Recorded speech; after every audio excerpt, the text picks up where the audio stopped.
The story of American leadership begins at a defining moment in world history, the birth of a nation unlike any before.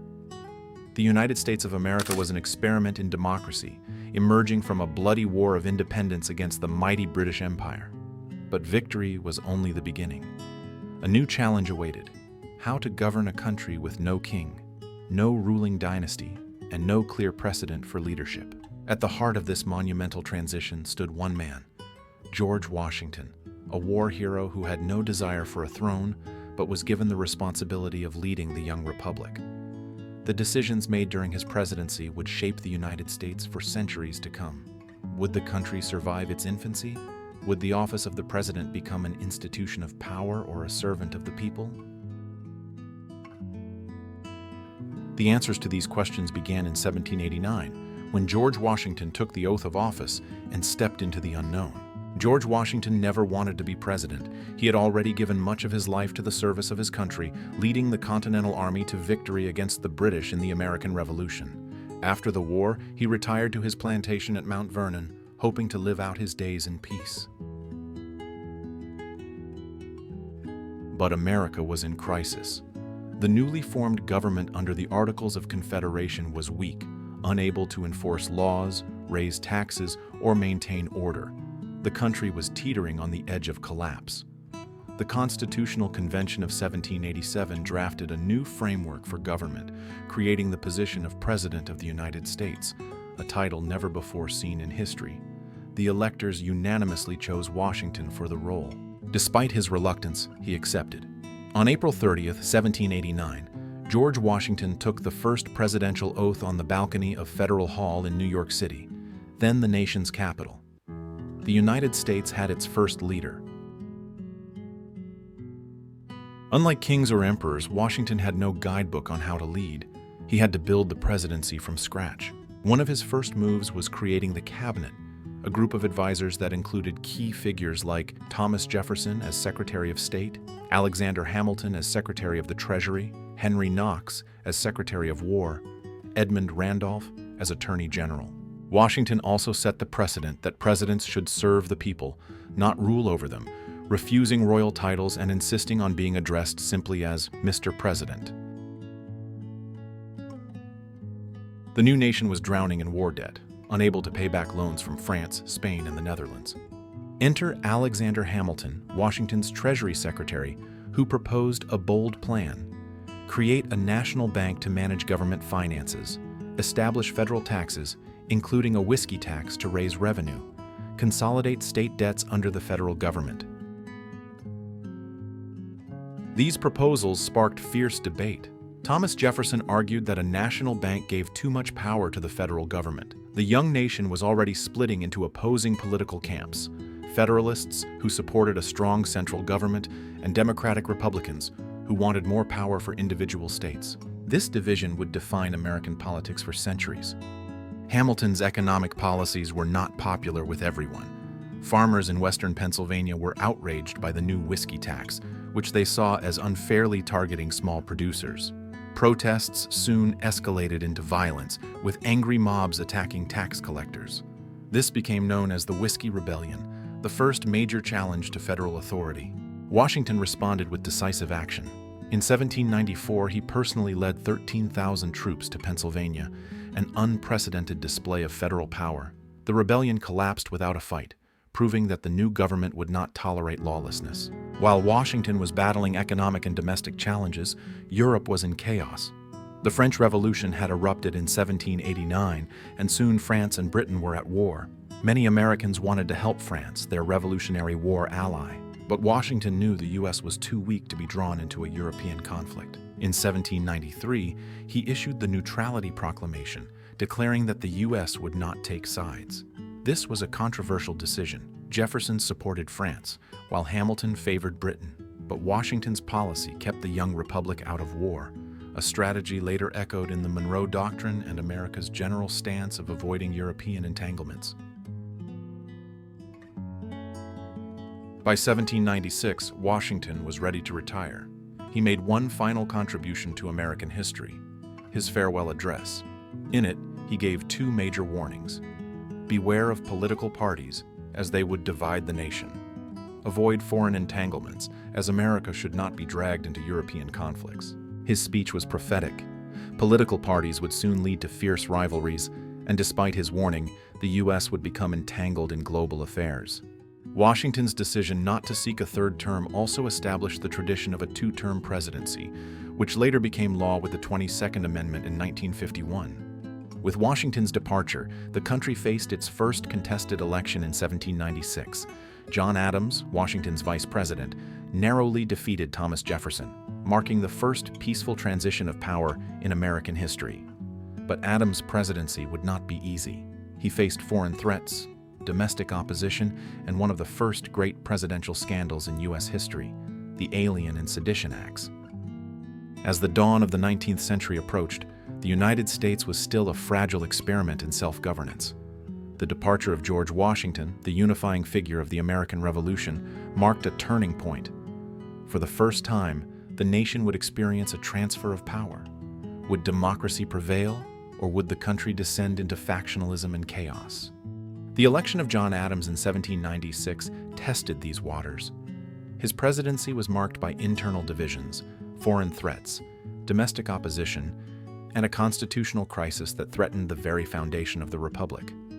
Amid these challenges, Adams faced some of the first major scandals of the presidency, including the Alien and Sedition Acts, the XYZ affair, and the bitter election of 1800, one of the most divisive in American history. While Adams is often overshadowed by Washington and Jefferson, his presidency set precedents for American governance, law, and diplomacy that still resonate today. Unlike George Washington, who was elected unanimously, John Adams had to fight for his presidency. The election of 1796 was the first real political battle for control of the White House, introducing America to partisan conflict and political mudslinging. The Federalists, led by Adams and Alexander Hamilton, favored a strong central government and closer ties with Britain. The Democratic Republicans, led by Thomas Jefferson, wanted a limited federal government and supported France's revolutionary cause. Adams narrowly won the presidency, but his greatest challenge was that his political rival, Thomas Jefferson, became vice president due to the election rules of the time. This led to one of the most dysfunctional administrations in history, with two men from opposing parties forced to serve together. Foreign affairs quickly became Adams' biggest challenge. Tensions with France were high. The French government was furious over America's neutrality and Britain-friendly Jay Treaty. In response, French warships began attacking American merchant vessels, leading to a diplomatic standoff. Hoping to resolve the issue peacefully, Adams sent diplomats to negotiate with the French government. But when they arrived in Paris, they were met by three French agents, later labeled X, Y, and Z, who demanded bribes and loans just to begin talks. This scandal, known as the XYZ affair, outraged the American public and led to anti-French hysteria, with many calling for war. Adams, despite pressure from his own party, refused to declare war, but expanded the U.S. Navy to defend against French aggression. Though Adams did not officially declare war, the U.S. engaged in naval battles with France between 1798 and 1800, an undeclared conflict known as the Quasi-War. The U.S. captured more than 80 French ships. The newly created U.S. Navy proved its strength despite being smaller than France's naval forces. Adams signed the Alien and Sedition Acts, partly to prevent French influence within the U.S. By 1800, Adams negotiated peace with France, but his decision not to escalate the war angered many in his own party, especially Alexander Hamilton, who wanted full-scale war. With tensions high, Adams and the Federalists pushed through the Alien and Sedition Acts in 1798, one of the most controversial laws in U.S. history. These laws made it harder for immigrants to become U.S. citizens, raising the residency requirement from 5 to 14 years, gave the president power to deport dangerous foreigners, criminalized speaking out against the government, leading to the arrest of newspaper editors and political opponents. The Sedition Act was seen as a direct attack on free speech and political dissent. Jefferson and the Democratic Republicans fiercely opposed the laws, calling them unconstitutional. In response to the Alien and Sedition Acts, Thomas Jefferson and James Madison secretly wrote the Virginia and Kentucky resolutions, arguing that states had the right to nullify unconstitutional federal laws. This idea of nullification would later play a major role in states' rights debates leading up to the Civil War. With Adams's presidency in turmoil, the election of 1800 became one of the most hostile and divisive in U.S. history. Jefferson and his running mate, Aaron Burr, tied in electoral votes.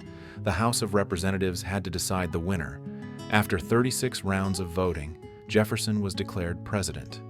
The peaceful transition of power proved that democracy could work, even in the face of bitter political rivalries.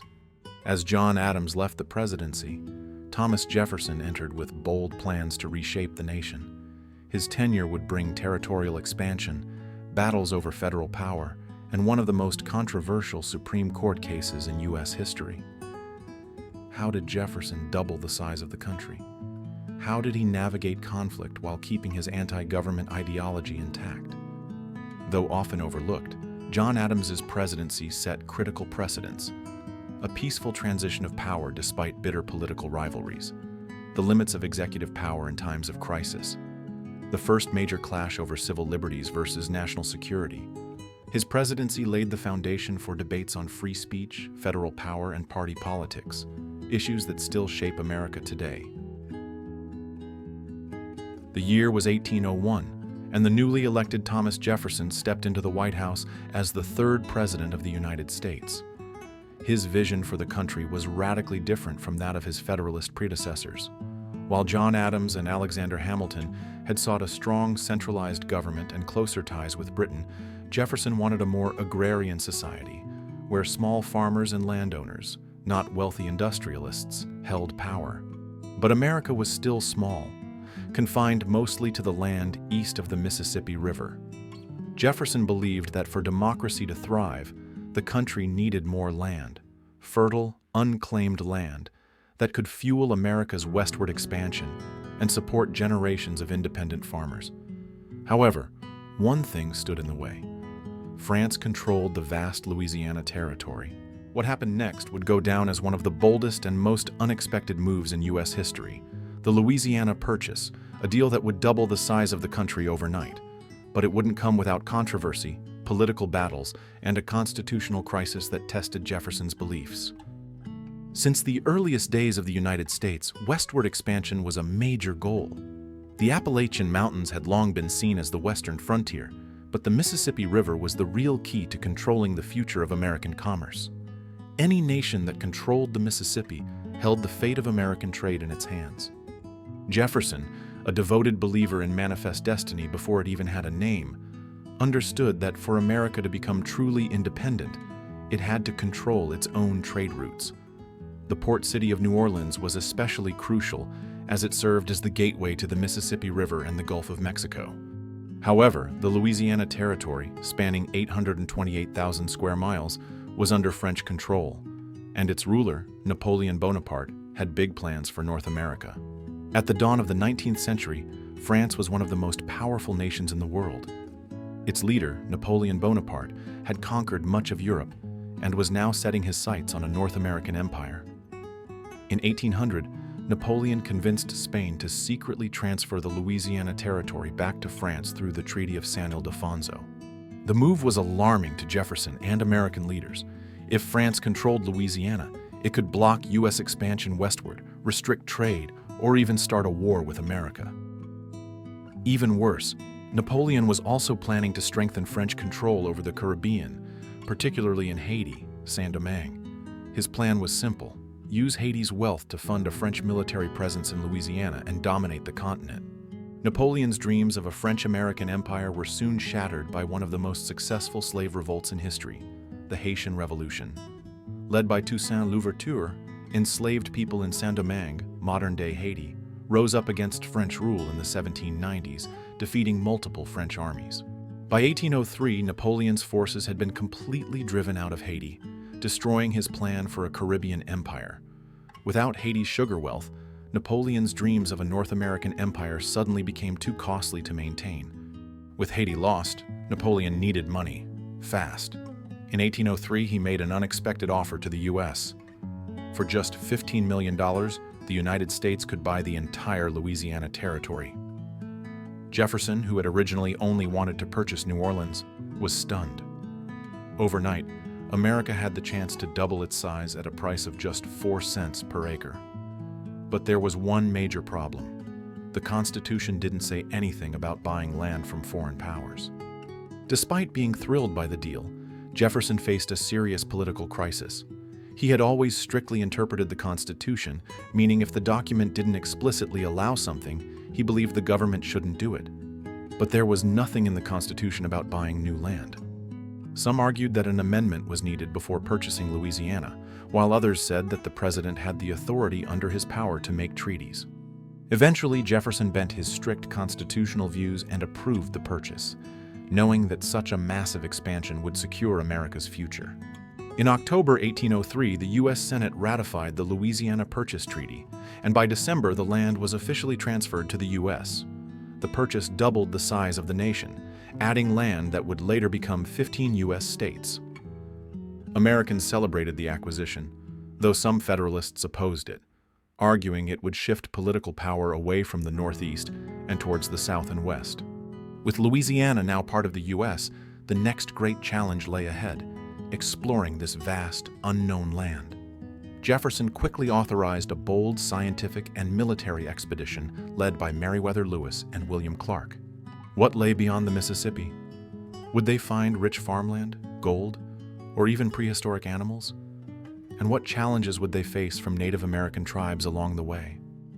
Though Jefferson initially struggled with the constitutionality of the purchase, he ultimately prioritized the future of America over strict interpretations of the law.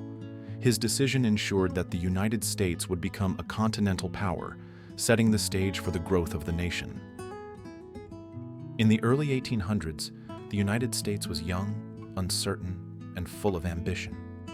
The ink on the Louisiana Purchase Treaty had barely dried when President Thomas Jefferson made a decision that would shape the nation's future forever. He didn't want to merely own this massive new land. He wanted to know it. What was out there, beyond the Mississippi? Who lived on this land? What resources did it hold? Could it lead to the Pacific Ocean? The American government had no answers, only questions. And so, in 1803, Jefferson tasked his personal secretary, Meriwether Lewis, with leading an expedition to explore the uncharted territory.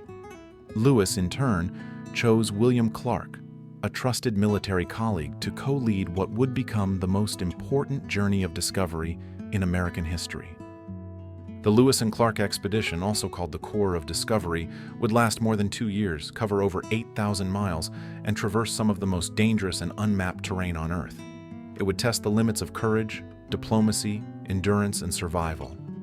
This segment tells the story of how a team of soldiers, scientists, and explorers, joined by a teenage Native American woman and her infant, embarked on a mission that would change how Americans saw their country and themselves. President Thomas Jefferson was a man of the Enlightenment. He believed in science, reason, and progress. To him, the Louisiana Purchase wasn't just a political win. It was an opportunity to expand the boundaries of knowledge. He envisioned an expedition that would blend science, diplomacy, and exploration. Jefferson's written instructions to Lewis included a long list of scientific goals: document plant and animal life, measure latitude and longitude at key points, observe soil quality and climate, and map all river systems. He also urged Lewis to establish friendly relations with the many indigenous nations they would encounter and to study their languages, customs, and trade. Jefferson was particularly obsessed with one idea: the existence of a Northwest Passage, a water route across the continent to the Pacific. If Lewis and Clark could find it, it would give the U.S. a huge advantage in global trade. Meriwether Lewis was not only Jefferson's secretary, but also a trained soldier and outdoorsman. Realizing the enormity of the task, he invited William Clark, an experienced mapmaker and military leader, to co-command the expedition. Despite Lewis being technically superior in rank, they led the mission as equals. Together, Lewis and Clark recruited a team of about 45 men, including Army volunteers, frontiersmen, French-Canadian interpreters, and even Clark's enslaved man, York, who would become a respected and essential member of the Corps. They established Camp Dubois near St. Louis to prepare for the journey. There, the men trained, packed supplies, and built a custom keelboat to navigate the rivers ahead. Their supplies included everything from scientific instruments to beads for trade, medicines, hunting gear, and large quantities of dried food. The expedition was no ordinary military mission. It was part science, part diplomacy, part survival. On May 14, 1804, the Corps of Discovery officially departed from Camp Dubois and began traveling up the Missouri River. The going was slow and treacherous. They often had to drag the heavy keelboat against the river's strong current. Many days, they made only a few miles of progress. The men endured mosquitoes, intense heat, disease, and physical exhaustion. Blisters, infections, and even snake bites were constant threats. Despite the grueling conditions, Lewis and Clark kept detailed journals, recording everything they saw: new plant species, wildlife, weather patterns, and terrain. One of their first major stops was with the Oto and Missouri tribes, who welcomed them and exchanged goods. This early success in diplomacy set the tone for many of their interactions with native peoples. By October 1804, the expedition reached the Mandan and Hidatsa villages in present-day North Dakota. The Mandan were among the most advanced agricultural societies on the plains, and their villages offered safety and shelter. The Corps decided to build Fort Mandan, a wooden stockade, where they spent the harsh winter of 1804-1805. Temperatures plunged below -40°F, and food was scarce, but the Mandan helped the Americans survive, offering buffalo meat and corn. It was here that the Corps met Toussaint Charbonneau, a French-Canadian trapper, and his Shoshone wife, Sacagawea, who was only 16 and pregnant. Although Charbonneau was hired as an interpreter, it was Sacagawea who would become one of the expedition's most vital members. Sacagawea's contributions went far beyond translation. She carried her infant son, Jean-Baptiste, with her on the journey, signaling to many native tribes that the group was peaceful. Her knowledge of edible plants, healing herbs, and landmarks proved invaluable. She helped guide the team through dangerous terrain, calmed tribal leaders during tense moments, and even saved important documents and supplies during a capsized boat incident on the Missouri River.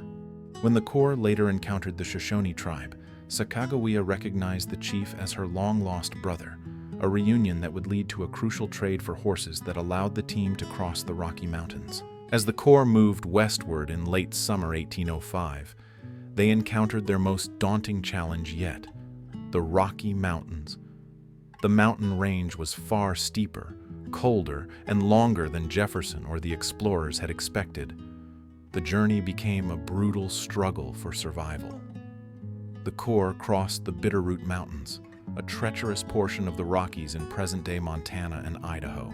They lacked sufficient food, their horses were weak, and snowstorms made the narrow trails nearly impassable. Some days, the men consumed only roots and candles made of animal fat to stay alive.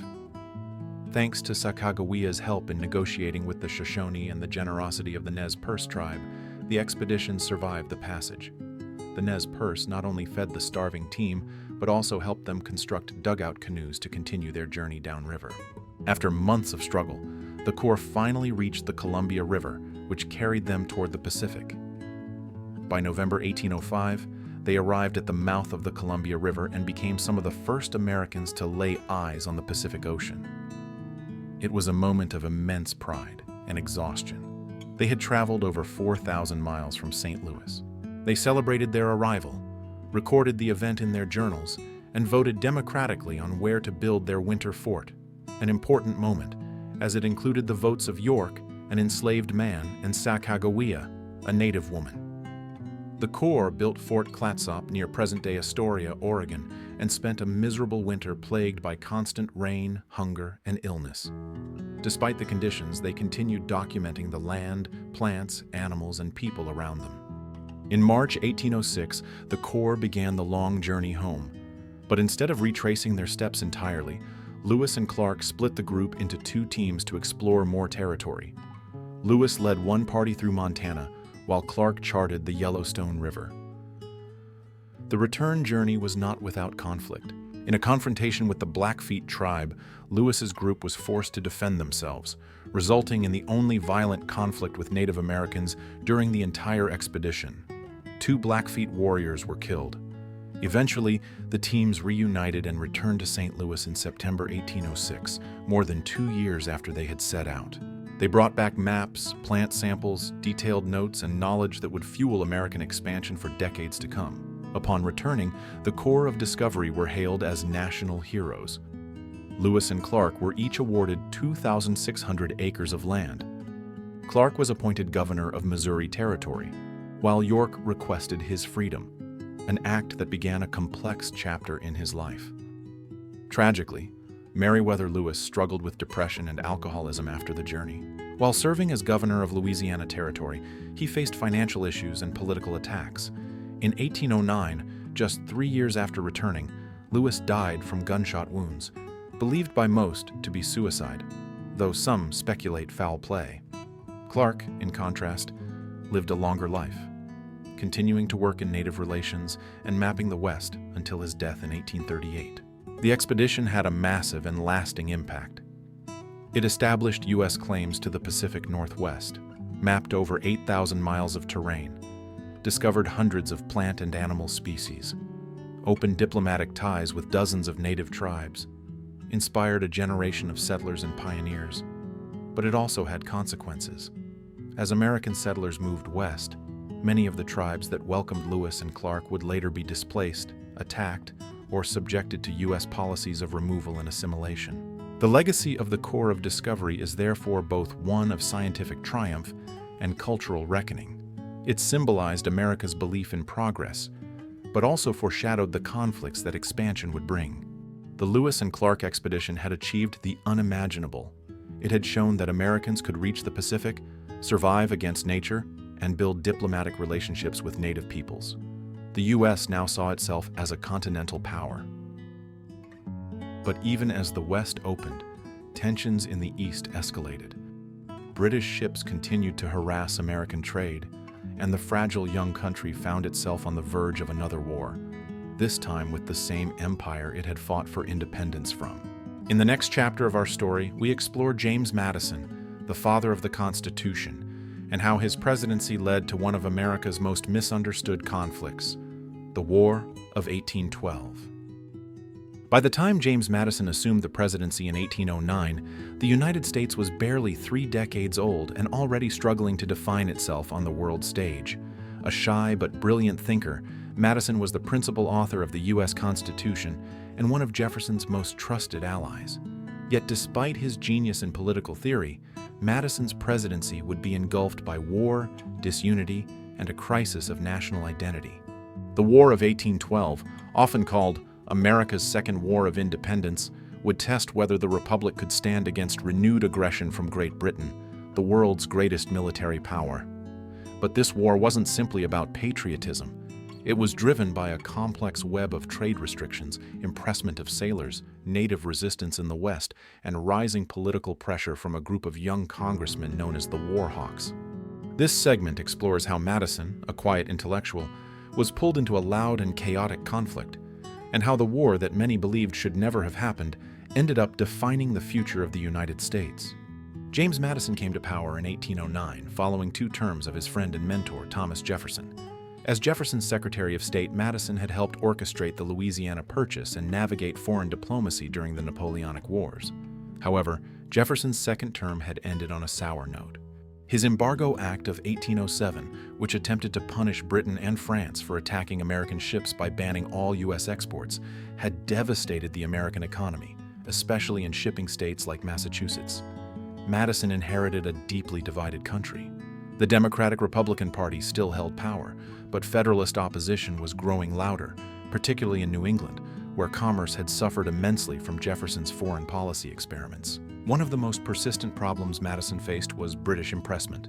The British Royal Navy, desperate for manpower during its war with Napoleon, frequently stopped American ships and kidnapped sailors, claiming they were deserters from British service, even when they were American citizens. This wasn't a minor issue. Thousands of American sailors were taken. In one infamous incident, the Chesapeake Leopard Affair of 1807, a British ship fired on an American naval vessel, killing 3 crew members and taking several others captive. It was seen as a national humiliation. Though Jefferson had tried to resolve these tensions through economic pressure, his embargo had failed. Madison was now left with few options, and the American public demanded a stronger response. In 1810, a new generation of aggressive, nationalistic leaders entered Congress. They were known as the War Hawks, young, ambitious men like Henry Clay from Kentucky and John C. Calhoun from South Carolina. They believed that war with Britain was not only justified, but necessary. Their motivations were varied. They saw British support for Native American resistance as a threat to Western expansion. They hoped that war would allow the U.S. to annex Canada. They wanted to prove that America could no longer be bullied by European empires. Madison was not naturally inclined toward war, but by 1812, the pressure was overwhelming. On June 1st, he asked Congress for a declaration of war. 17 days later, the United States was officially at war with Great Britain. The War of 1812 unfolded across three main theaters. Canada. American forces invaded British-held Canada multiple times, but were largely unsuccessful. A failed attack at Queenston Heights and later defeats in Ontario revealed the lack of training, coordination, and leadership among U.S. forces. The high seas. The U.S. Navy, though small, achieved stunning victories early in the war. Ships like the USS Constitution, Old Ironsides, became legendary after defeating several British frigates. However, the Royal Navy eventually imposed a devastating blockade on the American coast. The southern frontier. In the south, the conflict intersected with native resistance. The most significant was the Creek War, where Andrew Jackson emerged as a military hero after defeating the Red Stick faction at the Battle of Horseshoe Bend. Perhaps the most dramatic and humiliating moment of the war came in August 1814, when a British force marched into Washington, D.C. and burned the Capitol, the White House, and other government buildings. President Madison and his wife, Dolly Madison, were forced to flee. Before escaping, Dolly famously rescued a portrait of George Washington, symbolizing the young nation's spirit amid chaos. The British invasion of the Capitol was revenge for the earlier American burning of York, Toronto. Yet to Americans, it was a devastating psychological blow that raised serious questions about the nation's survival. Just weeks after Washington burned, the British moved on to attack Baltimore. There, they encountered stiff resistance at Fort McHenry, whose defenders held out through a 25-hour bombardment. Watching the attack from a British ship was a young American lawyer named Francis Scott Key. Inspired by the sight of the American flag still waving after the battle, he penned a poem titled The Defense of Fort McHenry, which would later become the Star-Spangled Banner. It was a rare American victory at a critical time, a turning point for national morale. As both sides grew weary of war, negotiations began in Ghent, Belgium, in late 1814. On December 24th, diplomats from the U.S. and Britain signed the Treaty of Ghent, which effectively restored pre-war borders and resolved none of the original issues, no mention of impressment or neutral shipping rights. In many ways, it was a stalemate, but for Americans, it was seen as a victory, simply because they had stood their ground against the British Empire. However, due to slow communication, news of the treaty hadn't yet reached the United States. On January 8, 1815, unaware that peace had already been declared, British forces attacked New Orleans. Waiting for them was a force of regulars, militia, pirates, and free black soldiers led by General Andrew Jackson. The Americans scored a crushing victory, with over 2,000 British casualties compared to fewer than 100 American losses. Though the battle had no impact on the treaty, it gave Americans a final, dramatic victory and made Jackson a national hero, setting him on a path to the presidency. The War of 1812 reshaped American politics and identity. Federalist opposition to the war, especially at the Hartford Convention, led to the party's collapse. Madison's reputation recovered after the war, and the nation entered the era of good feelings under Monroe. The U.S. military improved its professionalism and training. The war encouraged industrial growth, since trade blockades had forced the U.S. to produce its own goods. Perhaps most importantly, the war gave Americans a renewed sense of independence, a psychological second revolution. The War of 1812 was messy, poorly planned, and costly, but somehow it worked. The United States had not only survived, it had matured. In the years that followed, a new doctrine would emerge, one that declared the Americas off-limits to future colonization by European powers. It would be called the Monroe Doctrine. As the War of 1812 concluded, the the United States found itself at a pivotal crossroads. The young nation had withstood the might of the British Empire once more, fostering a burgeoning sense of national identity and purpose. Amidst this backdrop of renewed confidence and territorial ambition, James Monroe ascended to the presidency in 1817, ushering in what would be termed the Era of Good Feelings. This period was characterized by political harmony, economic growth, and a collective aspiration to define America's role on the global stage. Monroe's presidency would not only witness the expansion of U.S. borders, but also the articulation of a foreign policy doctrine that would resonate through the annals of history, the Monroe Doctrine. This doctrine would assert the Western Hemisphere's autonomy from European intervention, laying the foundation for America's future diplomatic and military engagements. As we delve into Monroe's tenure, we'll explore how his leadership and policies sculpted the United States' burgeoning sphere of influence, setting the stage for its evolution into a continental power. James Monroe's journey to the presidency was steeped in revolutionary fervor and dedicated public service. Born on April 28, 1758, in Westmoreland County, Virginia, Monroe was the last of the Founding Father presidents. His early life was marked by personal loss, with both parents passing away during his adolescence. Despite these hardships, Monroe pursued education at the College of William and Mary before enlisting in the Continental Army, where he served valiantly. Under General George Washington, Monroe's political career was equally distinguished. He held numerous positions, including U.S. Senator, Minister to France and Britain, Governor of Virginia, and Secretary of State and War under President James Madison. This extensive experience endowed him with a profound understanding of both domestic and international affairs, making him a fitting candidate to lead the nation during a transformative era. Monroe's presidency commenced on March 4, 1817, marking the beginning of the Era of Good Feelings. This term encapsulated the national mood of unity and optimism following the War of 1812.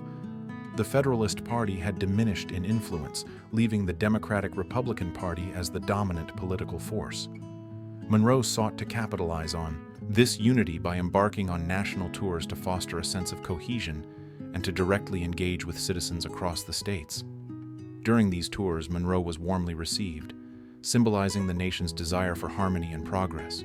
His administration prioritized economic development, internal improvements, and westward expansion, all aimed at strengthening the nation's infrastructure and facilitating growth. Monroe's domestic agenda was ambitious, focusing on fortifying the nation's economic and infrastructural foundations. He advocated for the development of internal improvements, such as roads and canals, to enhance connectivity between states and stimulate commerce. The Cumberland Road and the Erie Canal were emblematic projects that underscored this vision. Additionally, Monroe supported the Protective Tariff of 1816, designed to shield burgeoning American industries from foreign competition. This tariff marked a departure from previous free trade policies, reflecting a shift towards economic nationalism. However, Monroe also faced challenges, notably the Panic of 1819, the nation's first major financial crisis. This economic downturn led to widespread unemployment and bank failures, testing the resilience of Monroe's economic policies and the nation's financial institutions. The allure of westward expansion was a defining feature of Monroe's presidency. The acquisition of new territories and the migration of settlers into these lands were seen as vital to the nation's growth. However, this expansionist drive brought the U.S. into complex and often contentious relationships with Native American tribes.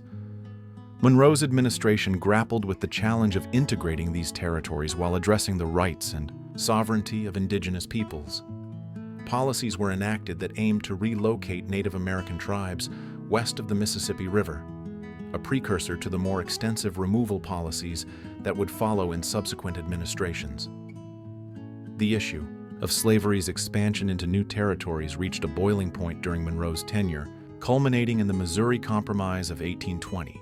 Missouri's application for statehood as a slave state threatened to disrupt the delicate balance between free and slave states in the Union. The compromise, orchestrated by Henry Clay, admitted Missouri as a slave state and Maine as a free state, maintaining the balance. Additionally, it established the 36° 30 parallel as the dividing line for future admissions. Territories north of this line were to be free states, while those south could permit slavery. While the compromise temporarily quelled sectional tensions, it exposed the deepening rifts over slavery that would eventually lead to civil conflict.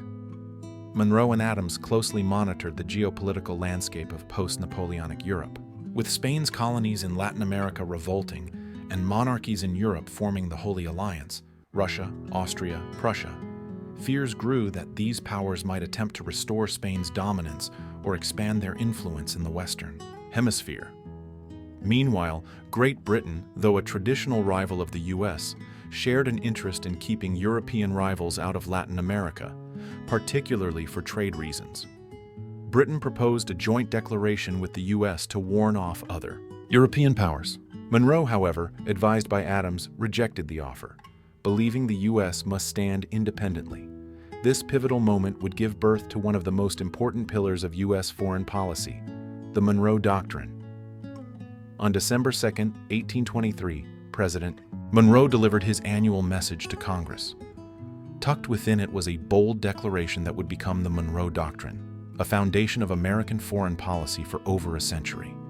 Its key principles were non-colonization, the Western Hemisphere was no longer open to colonization by European powers. Non-intervention. The U.S. would regard any European interference in the Americas as a threat to its peace and safety. Neutrality. In return, the U.S. would not interfere in European affairs or existing colonies. Though initially more symbolic than enforceable, the Monroe Doctrine asserted moral and political leadership in the Americas, declaring that the U.S. was no longer a passive observer in global affairs. At the time, the Monroe Doctrine did not receive widespread attention outside diplomatic circles. The American military was not strong enough to enforce it, and it was largely backed by the British Royal Navy, whose ships helped deter European adventurism. However, over the decades, the doctrine evolved.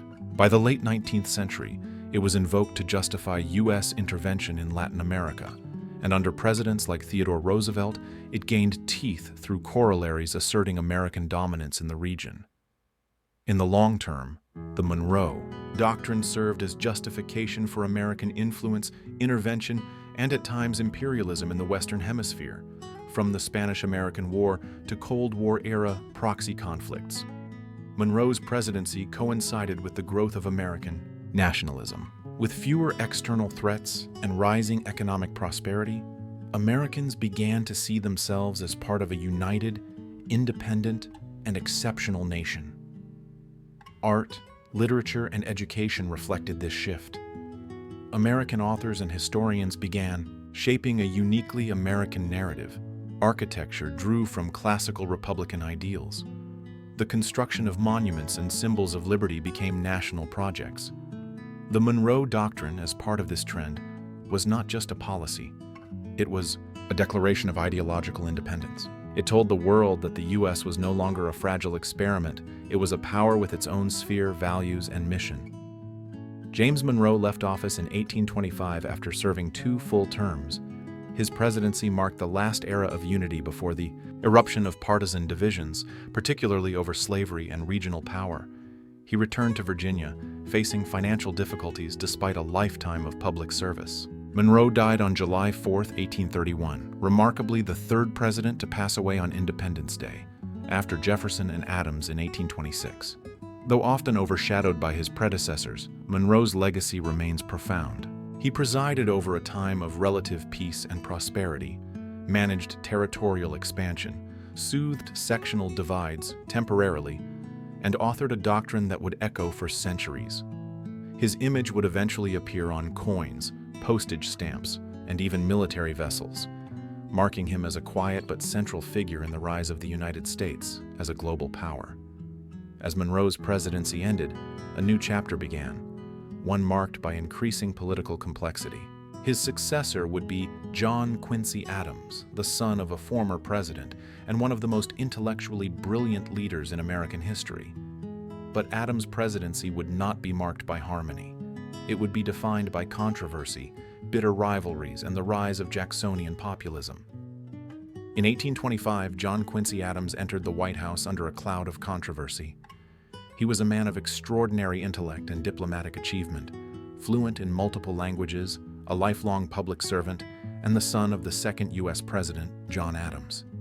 Yet despite his qualifications, his presidency would be plagued by accusations of corruption, fierce political opposition, and a rapidly changing political landscape. Known as the philosopher president, Adams viewed his role not as a party leader, but as a steward of the public good. He believed deeply in using the power of government to uplift society through education, infrastructure, scientific advancement, and national unity. But in an age where populism was rising and political parties were hardening, Adams' high-minded ideals often clashed with the realities of American democracy. This segment explores how John Quincy Adams' visionary presidency laid the groundwork for the modern American state, but also sowed the seeds of a bitter political divide that would come to dominate the decades ahead. Born on July 11, 1767 in Braintree, Massachusetts, John Quincy Adams grew up in the crucible of revolution. As a child, he watched the Battle of Bunker Hill from a hilltop near his home and accompanied his father on diplomatic missions across Europe. By his teens, he was fluent in French and Latin, had studied at elite institutions, and served as a secretary at diplomatic posts. Adams began his public career early, appointed U.S. Minister to the Netherlands by George Washington at age 26. Over the years, he served as U.S. Ambassador to Prussia, Russia, and the UK, U.S. Senator from Massachusetts, lead negotiator of the Treaty of Ghent ending the War of 1812, Secretary of State under James Monroe, where he helped craft the Monroe Doctrine. By 1824, he was seen as the most qualified man in the country to be president. The election of 1824 was the most contentious in American history to that point. It was the first in which the Electoral College failed to produce a majority winner. The candidates included John Quincy Adams, Andrew Jackson, a war hero and populist, William Crawford, Secretary of the Treasury, Henry Clay, Speaker of the House. Jackson won the most electoral votes, but not enough to claim victory. The decision went to the House of Representatives. Clay, who disliked Jackson, threw his support behind Adams. In return, Adams appointed Clay as Secretary of State.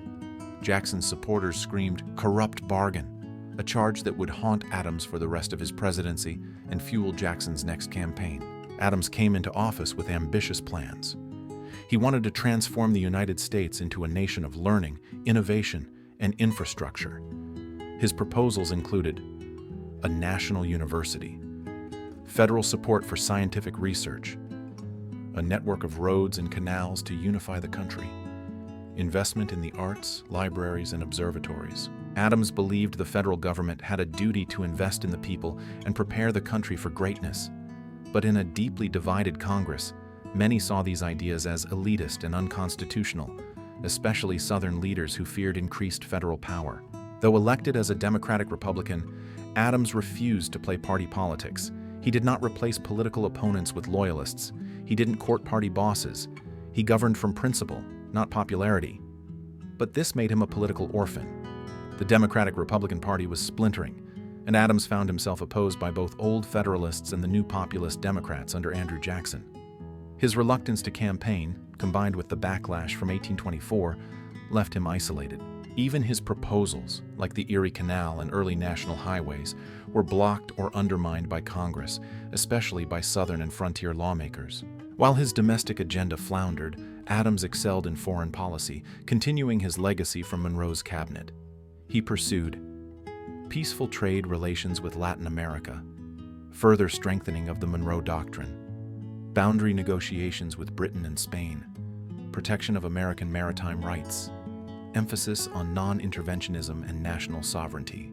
Though not flashy, his diplomacy preserved peace and secured economic growth.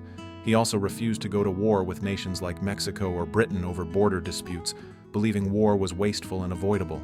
By 1828, Andrew Jackson had built a powerful coalition of farmers, frontiersmen, and working-class Americans who saw Adams as a symbol of aristocracy and elitism. The election was one of the dirtiest in U.S. history. Jackson's team accused Adams of corruption, misuse of funds, and even pimping prostitutes to the Russian Tsar during his time as ambassador. an outrageous and false charge. Adams's allies, in return, attacked Jackson's illegitimate marriage and history of violence. Despite Adams's qualifications, Jackson crushed him at the polls. Adams left office humiliated but unbowed, retreating into what would become an even more remarkable second act in public service. Most presidents fade into obscurity after leaving office. Not Adams. In 1830, he was elected to the House of Representatives from Massachusetts, becoming the only former president to do so. For 17 more years, he served as one of the most influential voices in Congress. There, he became a fierce opponent of slavery, attacking the gag rule that prohibited discussion of abolition. He fought tirelessly for civil liberties, science, and education. He defended the Amistad captives, helping win their freedom before the Supreme Court in 1841. Adams' moral clarity and integrity made him a revered elder statesman. On February 21, 1848, at age 80, Adams collapsed on the floor of the House while speaking against the Mexican-American War. He died 2 days later in the Speaker's room of the Capitol. His final words, "This is the last of earth. I am content." Today, Adams is remembered as a visionary reformer ahead of his time. Though his presidency was beleaguered, his post-presidency was heroic, a rare example of principle triumphing over partisanship. His life reminds us that public service doesn't end with power, and that integrity may outlast popularity. As Adams left the White House, a new era was beginning, one led by a populist general with little patience for tradition or compromise. Andrew Jackson, the hero of New Orleans, would become the most controversial and transformational figure of his age. A man loved by the common people and feared by political elites, Jackson would challenge the national bank, fight Native American nations, and redefine what it meant to be an American president. In 1829, Andrew Jackson rode into the White House not just as a new president, but as a symbol of a new era in American politics. A man of humble origins, a celebrated war hero, and a fierce populist, Jackson represented the aspirations and the anger of ordinary Americans who had long felt ignored by elites in Washington. To his supporters, he was the people's president, a fearless leader who fought for the common man. To his critics, he was a demagogue, a dangerous populist who trampled the Constitution and expanded executive power to unprecedented levels. Over the next 8 years, Jackson would fundamentally transform the presidency, alter the nation's economic system, redefine federal power, and leave a legacy of both enduring admiration and deep controversy. This segment explores how one man's rise from the frontier reshaped the American Republic, and how his bold actions would leave scars still debated today. Born in 1767 in the Waxhaws region on the border of North and South Carolina, Andrew Jackson was the first president born into poverty. Orphaned by age 14 and with little formal education, Jackson found his way as a frontier lawyer, militia officer, and eventually Tennessee's first congressman and senator. But what catapulted Jackson into national fame was his military leadership. During the War of 1812, Jackson crushed the British at the Battle of New Orleans, becoming a national hero overnight. His ruthless campaigns against Native American tribes, especially during the Creek War and First Seminole War, further cemented his image as a tough, decisive leader. To many Americans, Jackson was one of them. A rough-and-tumble fighter who had earned everything without privilege or pedigree. Jackson's defeat in the corrupt bargain election of 1824 had enraged his followers. For the next 4 years, they mobilized, building a new political machine that would evolve into the Democratic Party. The election of 1828 was the first modern presidential campaign. Rallies, slogans, mudslinging, and an appeal directly to voters. Jackson ran as the voice of the common man, portraying John Quincy Adams as an out-of-touch elitist. Voter turnout soared as property requirements were dropped in many states. Jackson won in a landslide, becoming the first president elected by a broad base of non-elite white men. When he was inaugurated, crowds flooded the White House, breaking furniture and dishes in what elites called mob rule. But Jacksonians called it democracy in action. One of Jackson's first controversial acts as president was his use of the spoils system. He fired dozens of federal employees and replaced them with loyal supporters, declaring, "To the victor belong the spoils of the enemy." To Jackson, Government positions should go to ordinary citizens, not entrenched elites. But critics argued this led to corruption and incompetence, as unqualified men filled important jobs. The spoils system would define American politics for decades, embedding patronage and partisan loyalty into the fabric of government.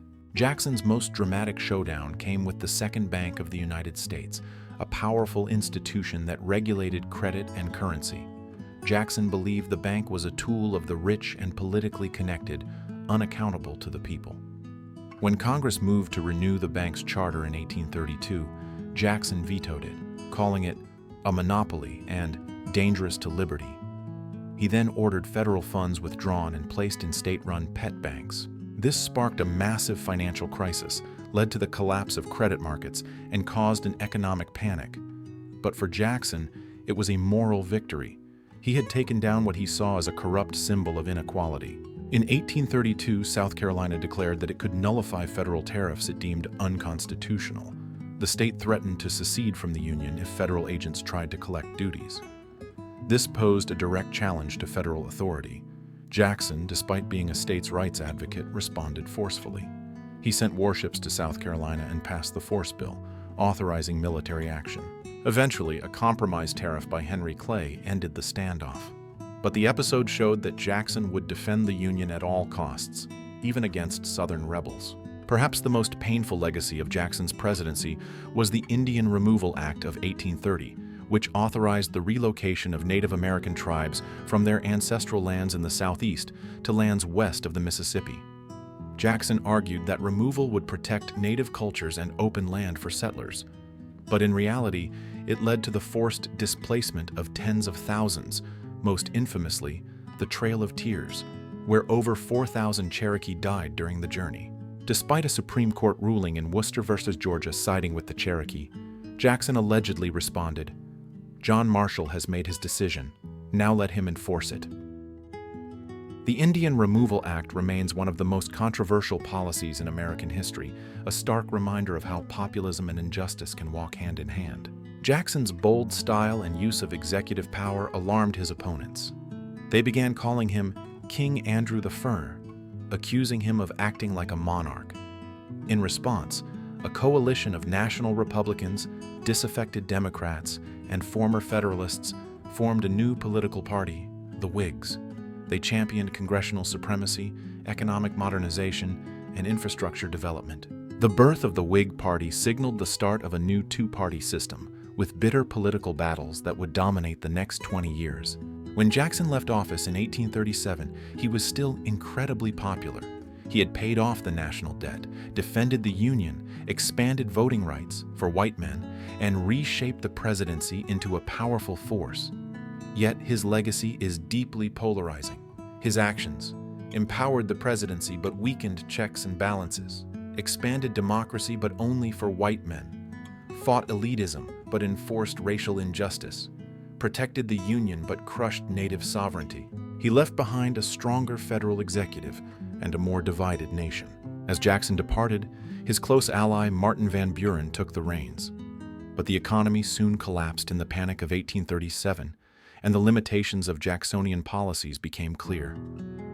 In our next chapter, we follow Van Buren, a brilliant political strategist who struggled to govern amid depression, dissent, and the unraveling of his mentor's legacy.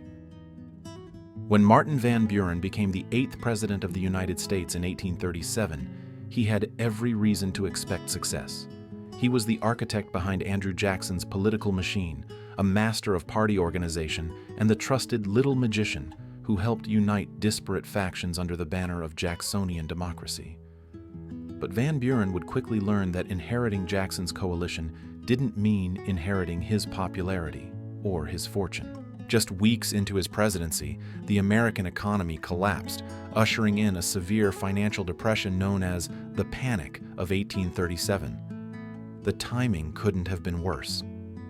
Over the next 4 years, Van Buren faced a devastating economic crisis, growing opposition from the newly formed Whig Party, and pressure from both expansionists and abolitionists during a time of national transformation. Though deeply principled and politically skilled, he would become a president trapped by circumstance, remembered more for what went wrong than what he tried to do right.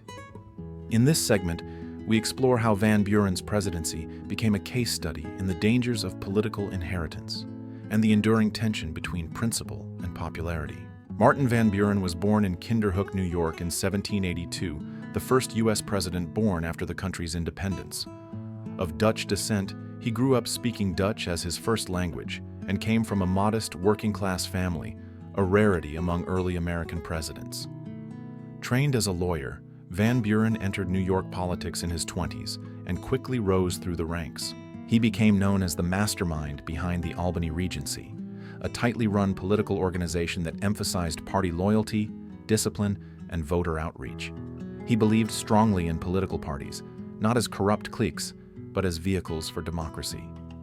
Van Buren served as U.S. Senator, Governor of New York, briefly, Secretary of State, and Vice President under Jackson. He was instrumental in building the Democratic Party, helping unite Northern and Southern populists under a single national platform. In the 1836 election, Jackson threw his full support behind Van Buren, whom he saw as his natural successor. Riding the wave of Jacksonian popularity, Van Buren won the presidency, though not by a landslide. His opponents, now part of the growing Whig Party, tried a unique strategy: run multiple regional candidates to split the vote and throw the election to the House of Representatives. It didn't work.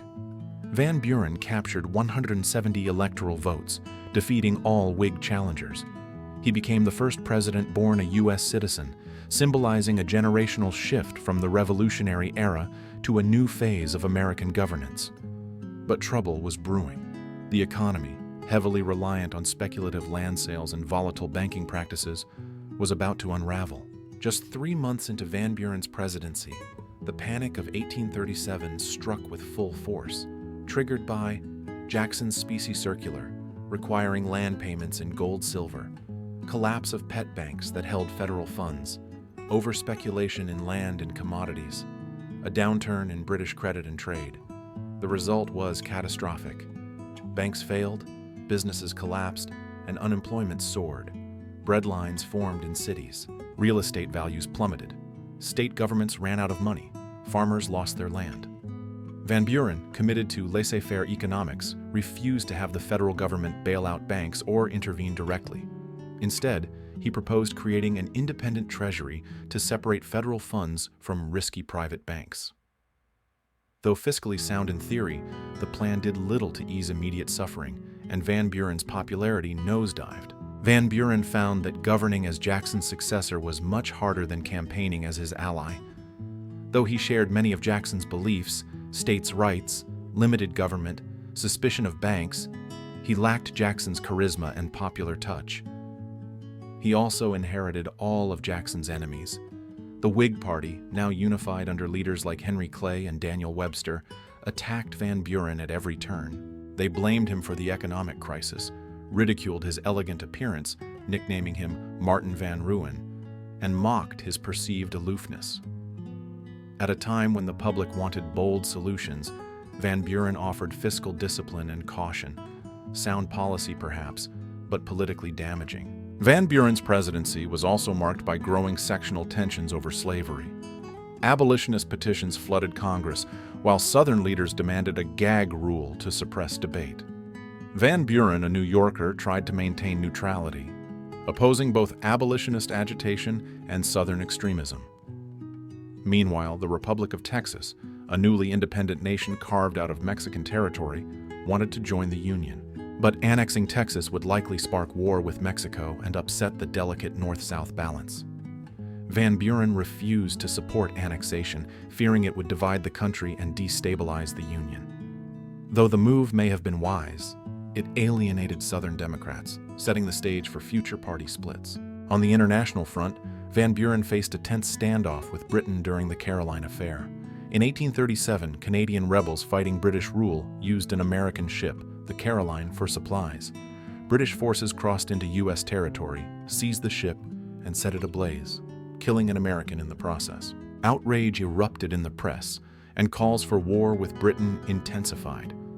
But Van Buren chose diplomacy over aggression, negotiating a peaceful resolution and reinforcing American neutrality in foreign revolutions. This episode showed Van Buren's cool temperament and commitment to peace, though critics said he lacked resolve. By 1840, the nation was still mired in depression.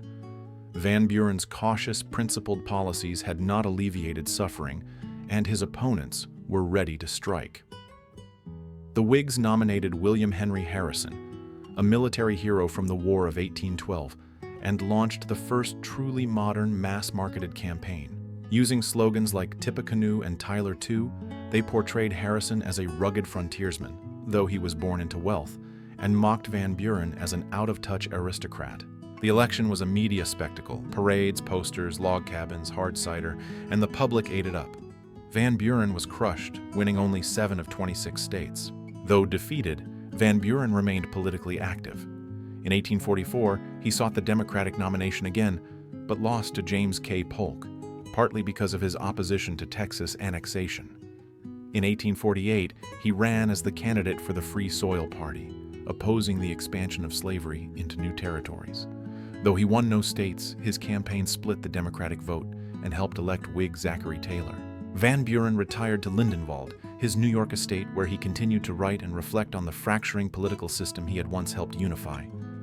He died in 1862 during the Civil War, a conflict that he had worked tirelessly to avoid. Van Buren's story is one of skill and strategy undone by crisis. His presidency reminds us that politics is often a game of timing, and even the most capable leaders can falter when storms roll in too soon. Up next, a man who won in a landslide but governed for only 31 days. In 1841, William Henry Harrison stood atop the American political world. At 68 years old, he was the oldest president ever elected, at the time, a war hero celebrated for his frontier valor, and the face of the Whig Party's first national victory. His election was the product of one of the most dazzling and theatrical political campaigns in American history, a masterclass in image over policy. But just 31 days after taking office, Harrison would be dead, the shortest presidency in U.S. history.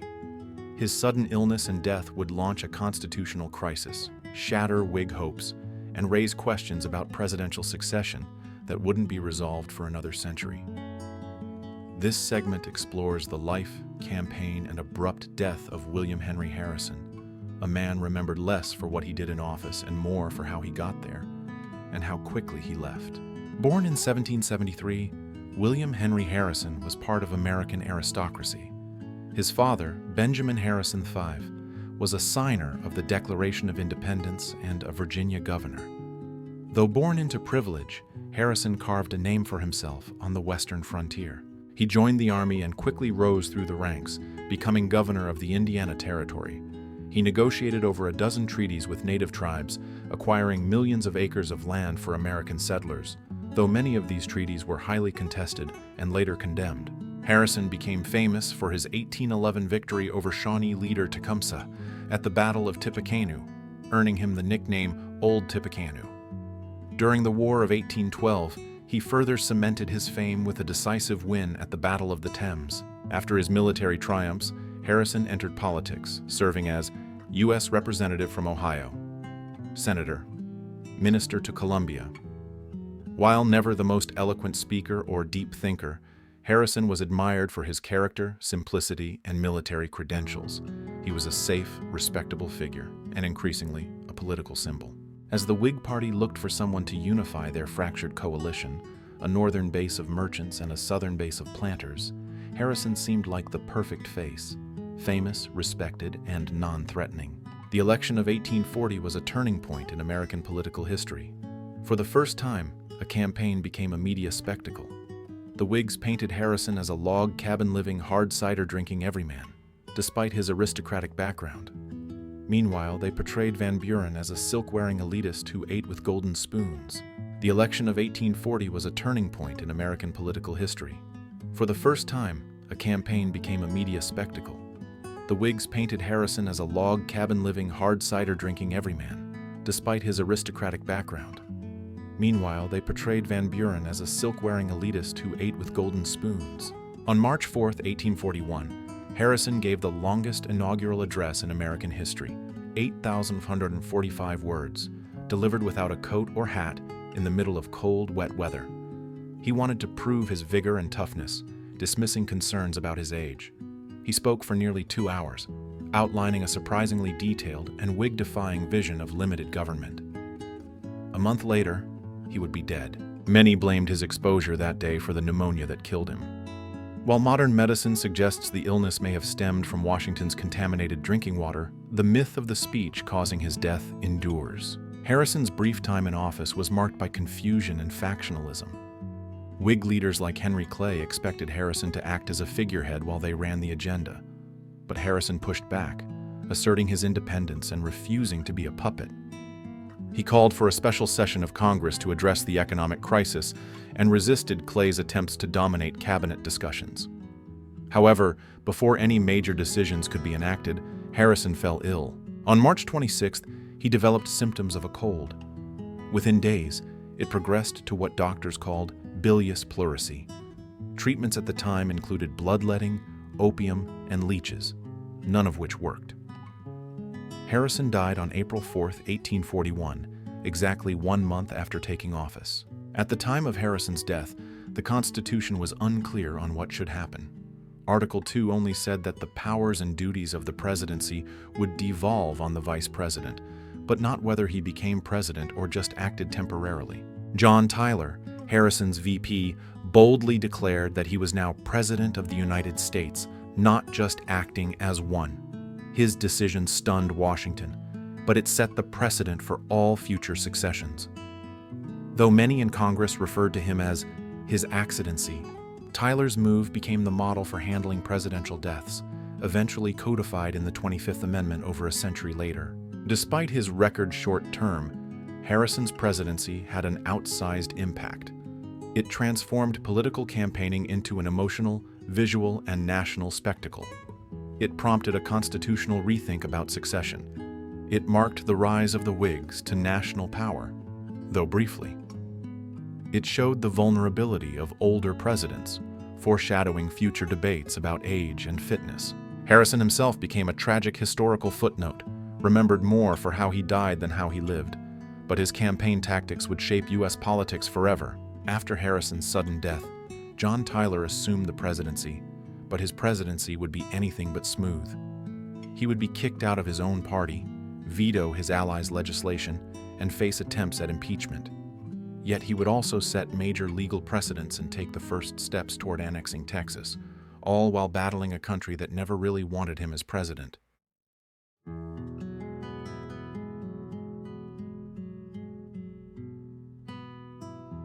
When John Tyler assumed the presidency in April 1841, he wasn't just the first vice president to take office upon a president's death. He was a man with no clear mandate, no party support, and no precedent to follow. Nicknamed His Excellency, Tyler was thrust into power after the sudden death of William Henry Harrison, barely a month into his term. Though he had been elected on the Whig ticket, Tyler was a lifelong Democrat with deeply conservative states' rights beliefs that clashed violently with the Whig Party's platform. Over the next 4 years, Tyler would veto almost every major Whig proposal, get expelled from his own party, and face a push for impeachment. Yet, despite this political chaos, he would establish some of the most important presidential precedents in U.S. history, especially the principle that a vice president fully becomes president upon succession. He also set into motion the annexation of Texas, a decision that would tip the nation toward war with Mexico and ignite debates that would ultimately lead to civil war. In this segment, we explore how John Tyler, the man no one expected to lead, ended up reshaping the presidency and America's future in dramatic and lasting ways. John Tyler was born in 1790 into Virginia aristocracy. He was a lawyer, a slaveholder, and the son of a governor. Politically, he was a strict constructionist, someone who believed the Constitution severely limited federal power. Initially a Democratic Republican, Tyler served as governor of Virginia, U.S. Senator, and vice president under Harrison. He opposed Andrew Jackson's use of executive power, which led him to break with the Democrats, but he never truly embraced the Whigs either. He was added to the 1840 Whig ticket mostly to balance it ideologically, a Southern states' rights man paired with a Northern war hero. Nobody expected him to actually become president. When Harrison died, the Constitution only said that the vice president would inherit the president's powers and duties. not whether he became president or merely acting president. Tyler made a bold decision. He took the oath of office and claimed full presidential authority. Some in Congress protested, calling him His Excellency and arguing that he was only a temporary placeholder. But Tyler stood firm, moved into the White House, and began signing documents as President of the United States. His move established a crucial precedent that the VP doesn't just act as president but becomes president upon a vacancy. It wouldn't be formally codified until the 25th Amendment, over a century later, but Tyler set the model that every future VP would follow. At first, the Whig Party, led by Henry Clay, expected Tyler to follow Harrison's platform. Clay saw himself as the party's real leader and quickly moved to reestablish a national bank, pass protective tariffs, and fund internal improvements. But Tyler vetoed the bank bill, just as Andrew Jackson had before him, earning the fury of Whigs who had spent years opposing Jackson's banking policies. This led to an unprecedented political rupture. Every member of Tyler's cabinet except Daniel Webster resigned in protest. Whigs expelled Tyler from the party, making him the only president without a party. In 1842, Whigs in Congress introduced the first impeachment resolution in U.S. history, though it failed. Tyler became politically isolated, reviled by Whigs and distrusted by Democrats. Tyler's presidency was marked by legislative gridlock. With no party backing him, almost all of his policy proposals stalled in Congress. His few victories were minor, like signing a new tariff bill in 1842, though it was far less ambitious than what the Whigs had wanted. Public opinion of Tyler was deeply negative. Political cartoons mocked him as indecisive, untrustworthy, and a traitor to both parties. Newspapers called him president by accident, not design. Despite this, Tyler continued to use the veto power aggressively, blocking anything he saw as unconstitutional, solidifying the modern idea that the executive branch can independently check Congress. While Tyler struggled at home, he found success abroad. His administration negotiated several important foreign policy achievements. The Webster-Ashburton Treaty, 1842, resolved a border dispute with Britain over Maine and Canada and addressed issues of piracy and slave trade patrols. Tyler opened diplomatic and commercial relations with China through the Treaty of Wanghia, 1844, the first such U.S.-China treaty. These agreements helped expand American influence and reassured foreign powers that the U.S. could still govern itself despite internal chaos. One of Tyler's most consequential acts was his push to annex Texas, which had declared independence from Mexico in 1836 and functioned as its own republic. Tyler saw Texas annexation as a way to expand American territory, appeal to Southern Democrats and pro-slavery voters, salvage his own political relevance. But annexation was explosive. Northern politicians feared it would expand slavery and provoke war with Mexico. After Congress rejected his treaty in 1844, Tyler pushed for annexation by joint resolution, which required only a majority vote. It passed just days before Tyler left office in 1845. This bold move led directly to the Mexican-American War and escalated tensions over slavery that would soon tear the country apart. Tyler hoped his Texas maneuver would win him a second term, but both Whigs and Democrats rejected him. He tried to form a new third party, but it flopped. In 1844, the Democratic Party nominated James K. Polk, a Jacksonian expansionist who supported Texas annexation. When Tyler realized Polk shared his goals, he withdrew and endorsed him, ensuring a Democratic victory over Whig candidate Henry Clay. On March 4, 1845, Tyler handed over power, unpopular, unaffiliated, and unrepentant. After leaving office, Tyler returned to Sherwood Forest, his Virginia plantation. He largely retired from politics, but his actions in the 1850s shocked many. As the Civil War approached, Tyler sided with the Confederacy, opposing secession at first, but ultimately joining the rebel government. He even served in the Confederate Congress, making him the only U.S. president to do so. When he died in 1862, the Union government refused to officially mourn him. No flags were lowered and no ceremonies held in Washington. He was considered a traitor to the Union he once led. John Tyler's presidency was defined by defiance. Defiance of parties. Defiance of expectations. Defiance of limits. But the consequences of his final act, the annexation of Texas, would fall to his successor, a driven, meticulous, one-term president who would add more land to the United States than any other president in history. When James K. Polk took office in 1845, few Americans expected greatness. A relatively obscure former Speaker of the House and Governor of Tennessee, Polk had been dubbed the dark horse of the Democratic Party. Even his own party was divided over whether he was too bland, too unknown, or too loyal to Jacksonian ideals. But Polk was a man of singular purpose and ruthless efficiency. In just 4 years, he would reshape the United States more dramatically than almost any other president. He oversaw the annexation of Texas, the settlement of the Oregon boundary, and victory in the Mexican-American War, gaining land that would become California, Arizona, Utah, New Mexico, and more. Yet his successes came at a cost. Expansion stoked the fires of slavery, sectionalism, and militarism, pushing the nation ever closer to civil war. This segment explores how one determined president delivered on every promise, but left behind a nation more divided than ever. James Knox Polk was born in 1795 in North Carolina and raised in Tennessee. A lawyer and protege of Andrew Jackson, he rose quickly through the political ranks, serving as member of the U.S. House of Representatives, Speaker of the House, the only one ever elected president, Governor of Tennessee. Polk was a staunch Jacksonian Democrat, committed to limited government, territorial expansion, and the preservation of slavery where it existed. In 1844, the Democratic Convention was deadlocked between Martin Van Buren and Lewis Cass. Polk emerged as a compromise candidate, a dark horse, and won the nomination. He ran on a bold platform: annex Texas, take all of Oregon, and expand westward. Polk's opponent in 1844 was Whig candidate Henry Clay, a political giant known for his compromises and opposition to annexing Texas. The election turned into a referendum on manifest destiny, the belief that the U.S. was destined to expand across North America.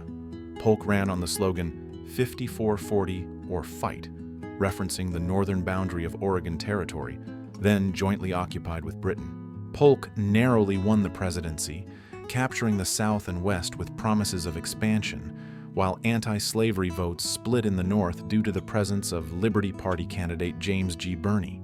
Polk's win marked the ascendancy of expansionist nationalism, but also signaled the death of the Whig Party's dominance. One of Polk's first acts as president was to officially annex Texas, building on the groundwork laid by John Tyler. The Republic of Texas joined the Union in December 1845, angering Mexico, which still considered Texas a rebellious province. Polk sent emissaries to Mexico to negotiate the purchase of California and New Mexico, but Mexico refused. In response, Polk ordered troops under General Zachary Taylor to the disputed Rio Grande border. In May 1846, after a clash with Mexican troops, Polk claimed American blood had been shed on American soil and asked Congress for a declaration of war. It was granted, though critics like Abraham Lincoln questioned Polk's account. The Mexican-American War lasted from 1846 to 1848 and was fought across a vast theater, from Texas to California to central Mexico. Key battles included Battle of Buena Vista, Taylor defeats larger Mexican force; Siege of Veracruz, amphibious U.S. landing led by Winfield Scott; Capture of Mexico City, U.S. troops march into the capital. The war was a military success but politically divisive. Many Northern Whigs opposed it, calling it a slaveholders' war designed to expand slavery. A young Ulysses S. Grant, who served in the war, would later call it unjust. Despite opposition, the U.S. emerged victorious. The war ended with the Treaty of Guadalupe Hidalgo in 1848, which gave the U.S. an enormous swath of land, the Mexican Cession, including California, Nevada, Utah, Arizona, New Mexico, parts of Colorado and Wyoming. In exchange, the U.S. paid Mexico $15 million and assumed $3 million in debts. This acquisition increased U.S. territory by nearly 1/3, completing manifest destiny. But it also intensified the national debate over slavery. Would these new territories allow slavery? The question would dominate American politics for the next 15 years. While fighting Mexico, Polk also resolved the Oregon boundary dispute with Britain. Though his campaign slogan implied he'd take the whole territory, Polk compromised. In 1846, the U.S. and Britain agreed to split Oregon at the 49th parallel, the current U.S.-Canada border. This avoided war with Britain and gave the U.S. control over what is now Oregon, Washington, Idaho, parts of Montana, and Wyoming. Polk had now secured both Texas and Oregon, two of his major campaign promises. Polk was known for his iron discipline and brutal work ethic. He micromanaged his cabinet, worked late into the night, and rarely took breaks. He never drank alcohol, rarely socialized, and often skipped family time. By the end of his presidency, he had acquired over 1.2 million square miles of territory, created the Department of the Interior, re-established the independent Treasury, reduced tariffs, managed 2 international disputes. True to his word, Polk had pledged to serve only 1 term, and he kept that promise. But the effort wore him down physically. He left office in March 1849 and died just 3 months later from illness, possibly cholera. Polk achieved everything he set out to do, but he also opened Pandora's box. Every inch of land gained from Mexico came with a question: slave or free? And the country had no easy answer. In the wake of Polk's departure, a new president took the stage, a general made famous by the very war Polk had waged. But Zachary Taylor, the hero of Buena Vista, was about to find that winning a war was easier than keeping a nation together. In 1849, Zachary Taylor entered the White House as the 12th President of the United States, a war hero with no prior political experience, no defined ideology, and no interest in the trappings of Washington.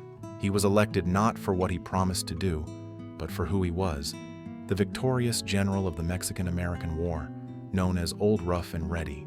But Taylor took office at a time when the United States was sitting on a ticking time bomb. The massive land acquisitions from the Mexican Cession had reignited fierce debates about the expansion of slavery, and tensions between the North and South were reaching a breaking point. Although Taylor was a slaveholder from Louisiana, he surprised both parties by refusing to expand slavery into new territories, a decision that enraged Southern leaders and pushed the country closer to conflict. This segment explores the short but critical presidency of Zachary Taylor, how a man of action found himself stuck in a political storm, and how his sudden death changed the course of American history. Zachary Taylor was born in Virginia in 1784, but raised in Kentucky, the son of a Revolutionary War veteran.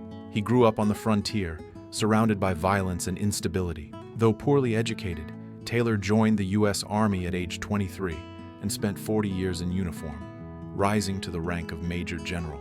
He fought in the War of 1812, the Black Hawk War, the Second Seminole War, the Mexican-American War.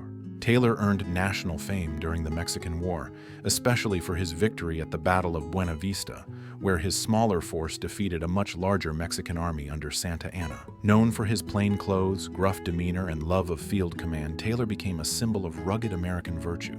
After the war, Taylor returned to a hero's welcome. Though he had never voted in his life, political parties quickly courted him. The Whigs, desperate for a winning candidate after the divisive Polk presidency, nominated Taylor in 1848, despite the fact that no one really knew where he stood on key issues.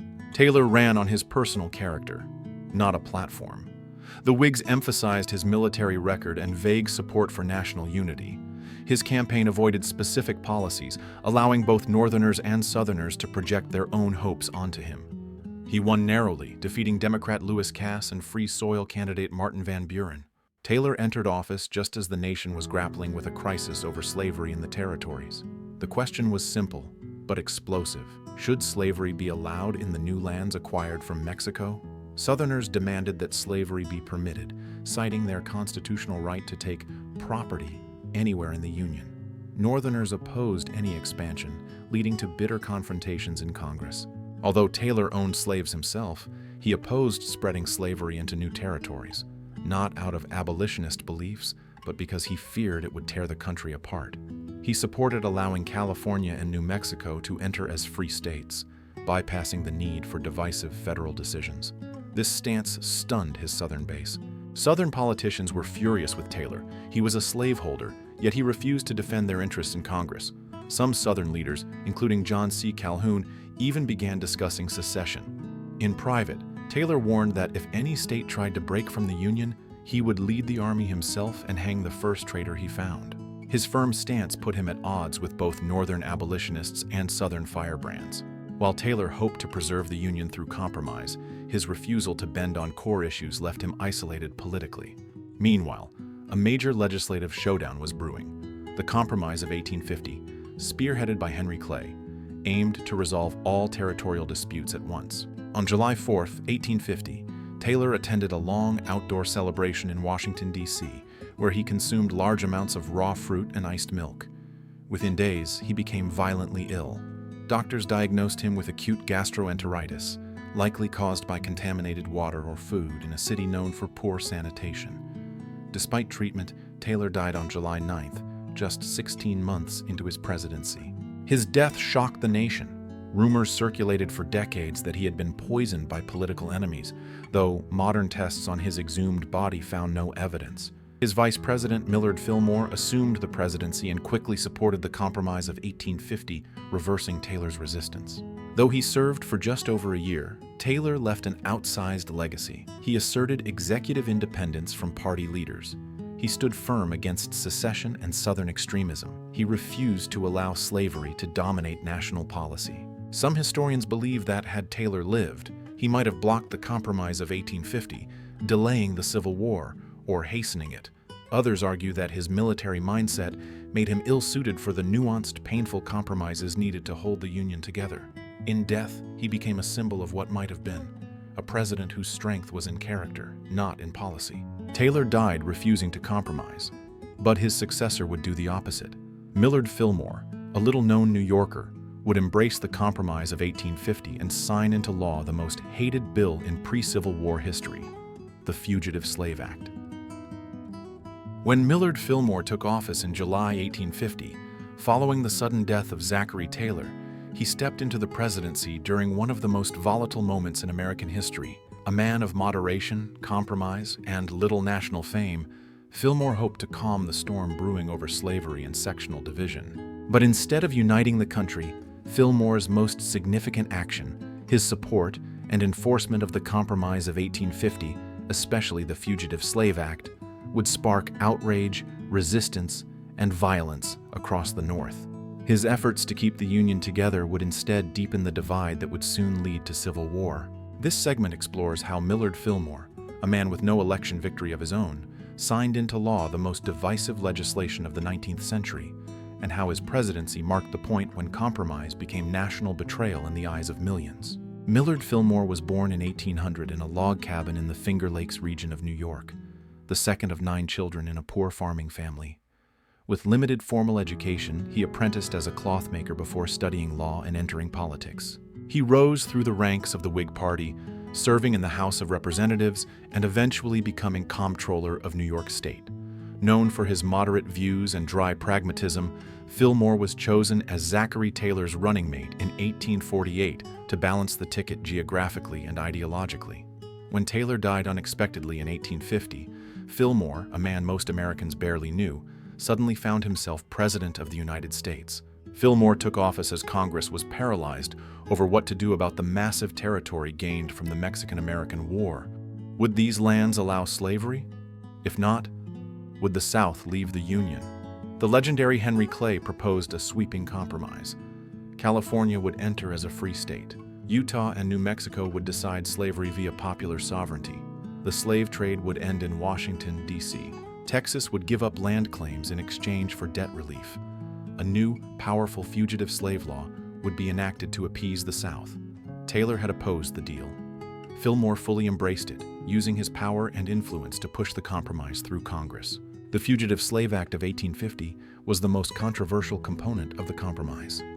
It required citizens to assist in capturing escaped slaves, denied accused fugitives the right to a jury trial, paid federal commissioners more money for ruling in favor of slaveholders, imposed fines and jail time for anyone who helped fugitives. It nationalized the institution of slavery, forcing even free states to participate in its enforcement. Abolitionists were horrified, and many moderate Northerners became radicalized. Resistance exploded, riots, rescues, secret networks like the Underground Railroad, and legal challenges. Northern states passed personal liberty laws to nullify the act. Fillmore not only signed the law, he enforced it, sending federal troops to support slave catchers in cities like Boston and Philadelphia. Fillmore's enforcement of the law outraged the North, where newspapers published vivid stories of families torn apart and free black men kidnapped. Black communities organized self-defense groups, and mobs sometimes freed captured fugitives. Meanwhile, Southern leaders, though pleased with enforcement, grew suspicious of Northern resistance. The compromise failed to deliver long-term peace, and both sides felt betrayed. The nation's political climate became increasingly polarized. The Whigs split into Northern and Southern factions. The Democrats tried to maintain unity, but faced internal rebellion. New parties, like the Free Soil Party, gained traction by opposing slavery's expansion. Fillmore, hoping to be remembered as a unifier, found himself reviled in the North and mistrusted in the South. While domestic politics consumed his presidency, Fillmore achieved notable victories in foreign affairs. He sent Commodore Matthew Perry to Japan, initiating the mission that would open Japan to the West. He worked to prevent European interference in Hawaii and Latin America. He resisted calls to annex Cuba, despite pressure from Southern expansionists. Fillmore believed in expanding American commerce, not empire. His policies laid groundwork for the rise of U.S. trade power, especially in the Pacific. Still, foreign policy earned him little praise at home, where slavery debates drowned out diplomacy. By 1852, Fillmore hoped to run for a second term, but the Whig Party was collapsing, divided between pro-slavery Southern Whigs, anti-slavery Northern Whigs. The party ultimately nominated General Winfield Scott, hoping another war hero could replicate Taylor's success. But Scott was viewed as too soft on slavery by the South and too aligned with Fillmore by the North. The Democrats nominated Franklin Pierce, a compromise figure. He won in a landslide. The Whigs lost the presidency and would never win another national election again. Fillmore's support for the Fugitive Slave Act had destroyed his party. After leaving office, Fillmore returned to Buffalo, New York. But he didn't stay out of politics for long. In 1856, he ran again for president, not as a Whig, but as the nominee of the Know Nothing Party, also called the American Party, a nativist group focused on anti-immigrant and anti-Catholic policies. Though he campaigned as a unifier, his affiliation with nativists alienated many. He finished third, behind Democrat James Buchanan and Republican John C. Fremont. Fillmore spent the rest of his life promoting charity, education, and civic causes. He died in 1874, long after the Civil War he had hoped to prevent. Fillmore tried to save the Union with compromise, but his solution, the Fugitive Slave Act, became the match that lit the fuse. Next came Franklin Pierce, a quiet man whose presidency would be consumed by conflict. From the Kansas-Nebraska Act to Bleeding Kansas, he would preside over a nation spiraling toward civil war. The year was 1853, and the United States had just elected its 14th president. Franklin Pierce, a handsome, charismatic, yet largely unknown Democrat from New Hampshire. For many, he seemed like a fresh start, a Northern man with Southern principles, someone who could finally calm the ever-deepening divide between slave states and free states. But it would not be so. Pierce's presidency would coincide with one of the darkest turning points in American history. He would sign into law the Kansas-Nebraska Act, which repealed decades of fragile peace established by the Missouri Compromise. He would defend a law, the Fugitive Slave Act, that enraged Northern citizens. And worst of all, he would do little as the nation descended into violence. This segment explores the man, the moment, and the unraveling of American unity under a president who meant to unite, but instead accelerated the path to disunion. Franklin Pierce was born in 1804 in Hillsborough, New Hampshire. He was the son of a Revolutionary War veteran, attended Bowdoin College, and quickly rose in the political world. By 35, he had already served as a representative and senator. He was a loyal Jacksonian Democrat, known more for his affability than his oratory. His political life was briefly paused when he served in the Mexican-American War, where he reached the rank of brigadier general. In 1852, the Democratic Party, divided between multiple factions, turned to Pierce as a compromise candidate. He defeated Winfield Scott, the Whig war hero, in a landslide. But just weeks before taking office, tragedy struck. While traveling by train with his wife Jane and their son Benny, their car derailed. Benny was thrown from the train and crushed to death, the third and final child the Pierces had lost. Jane never recovered, and Franklin entered the White House consumed by grief. On March 4, 1853, Pierce delivered his inaugural address without notes, a feat that impressed the nation. He declared that the United States was the world's best hope and called for peaceful expansion and unity. But his personal sorrow cast a long shadow. Jane Pierce rarely appeared in public and spent much of her time in mourning clothes, convinced that Benny's death was divine punishment for her husband's political ambitions. Pierce, though publicly composed, turned increasingly to alcohol, a habit that had long been rumored and now worsened under the pressures of the presidency.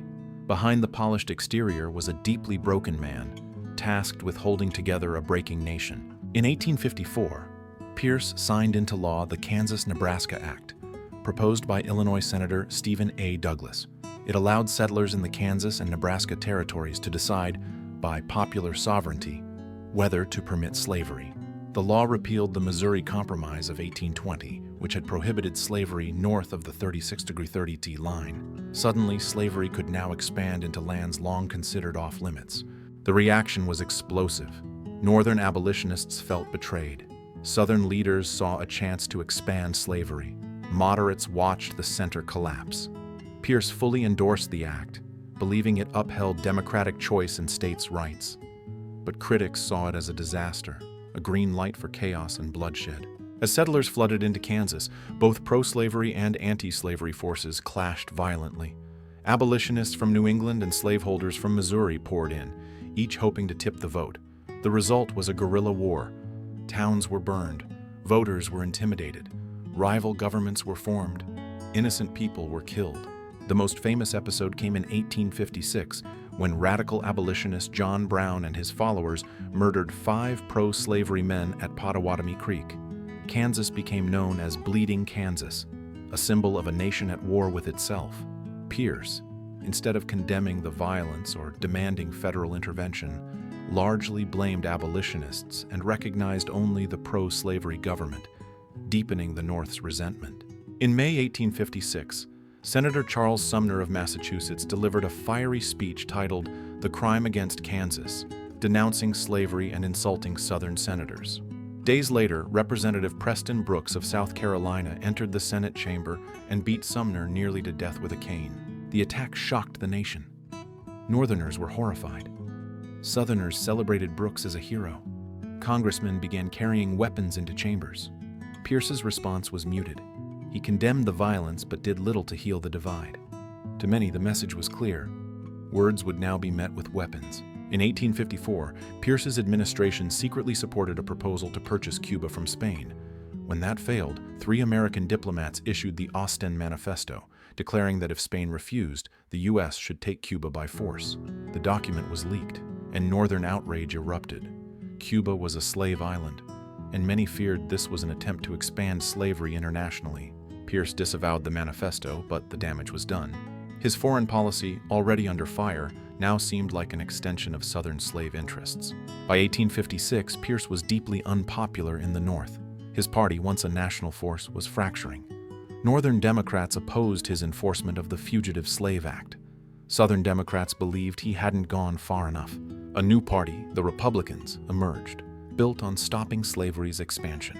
Pierce wanted a second term, but Democrats nominated James Buchanan, a safer, more flexible choice.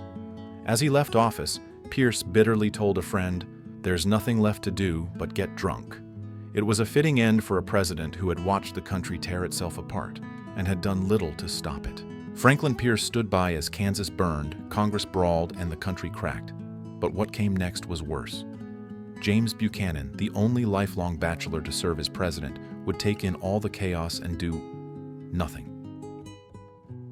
In 1857, James Buchanan assumed the presidency during one of the most critical moments in American history.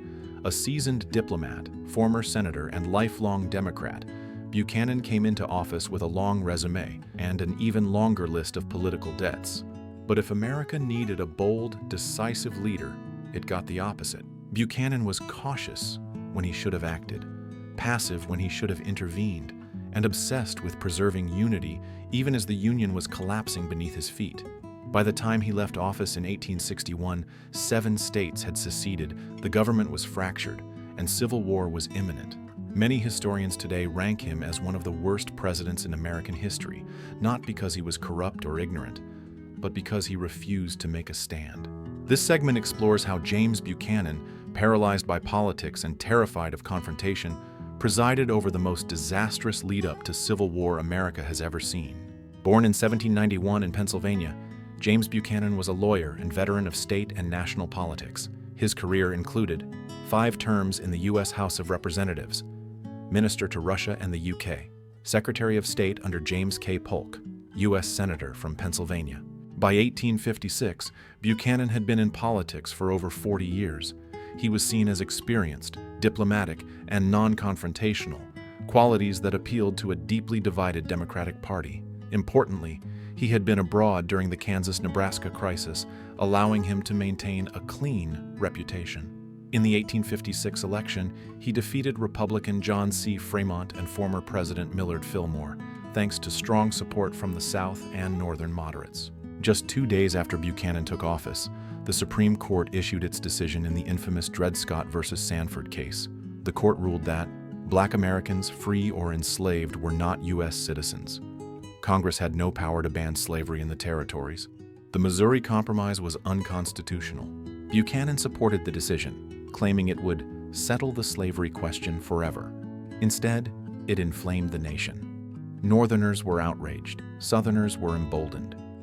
Even worse, it was revealed that Buchanan had pressured Supreme Court justices behind the scenes to broaden the ruling, a serious breach of the separation of powers. This scandal shattered Buchanan's image as a neutral unifier. Violence in Kansas continued during Buchanan's term. Pro-slavery and anti-slavery settlers fought pitched battles for control of the territory. In 1857, a pro-slavery group wrote the Lecompton Constitution, which would have made Kansas a slave state, despite widespread opposition from actual residents. Buchanan endorsed it, hoping to appease Southern leaders. But many in Congress, including Northern Democrats like Stephen Douglas, revolted. The Democratic Party fractured along sectional lines, with Douglas and Buchanan publicly feuding. Eventually, the Lecompton Plan was defeated, and Kansas would enter the Union as a free state in 1861. But Buchanan's credibility was ruined.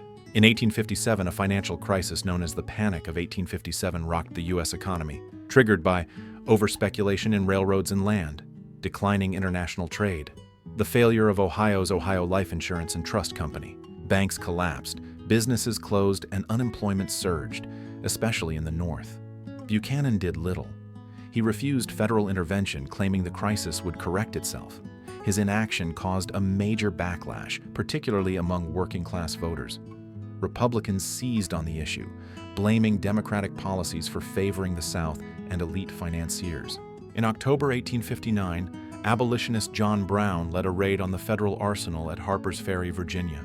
His goal was to spark a slave rebellion. The raid failed, Brown was captured, and later executed. But the impact was seismic. Northerners hailed Brown as a martyr. Southerners saw him as proof that the North wanted to destroy their way of life.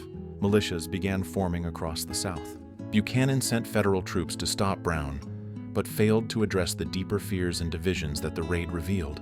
Instead of calming the storm, Buchanan simply retreated further into cautious neutrality. By 1860, Buchanan's presidency was in shambles.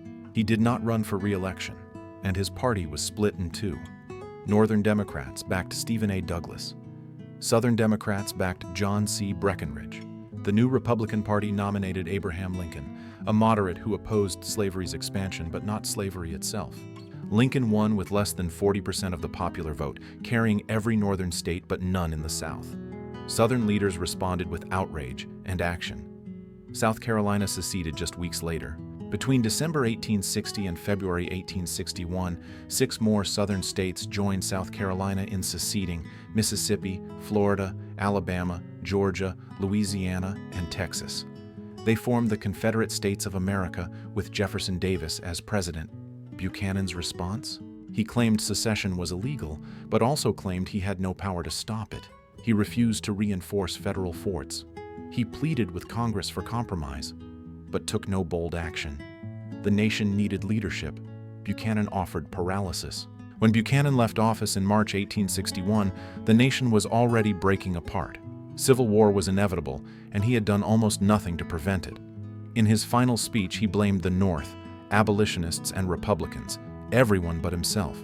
Today, historians often rank him at the bottom of presidential rankings, citing his failure to act, his appeasement of the South, his endorsement of the Dred Scott decision, his unwillingness to stand for the Union.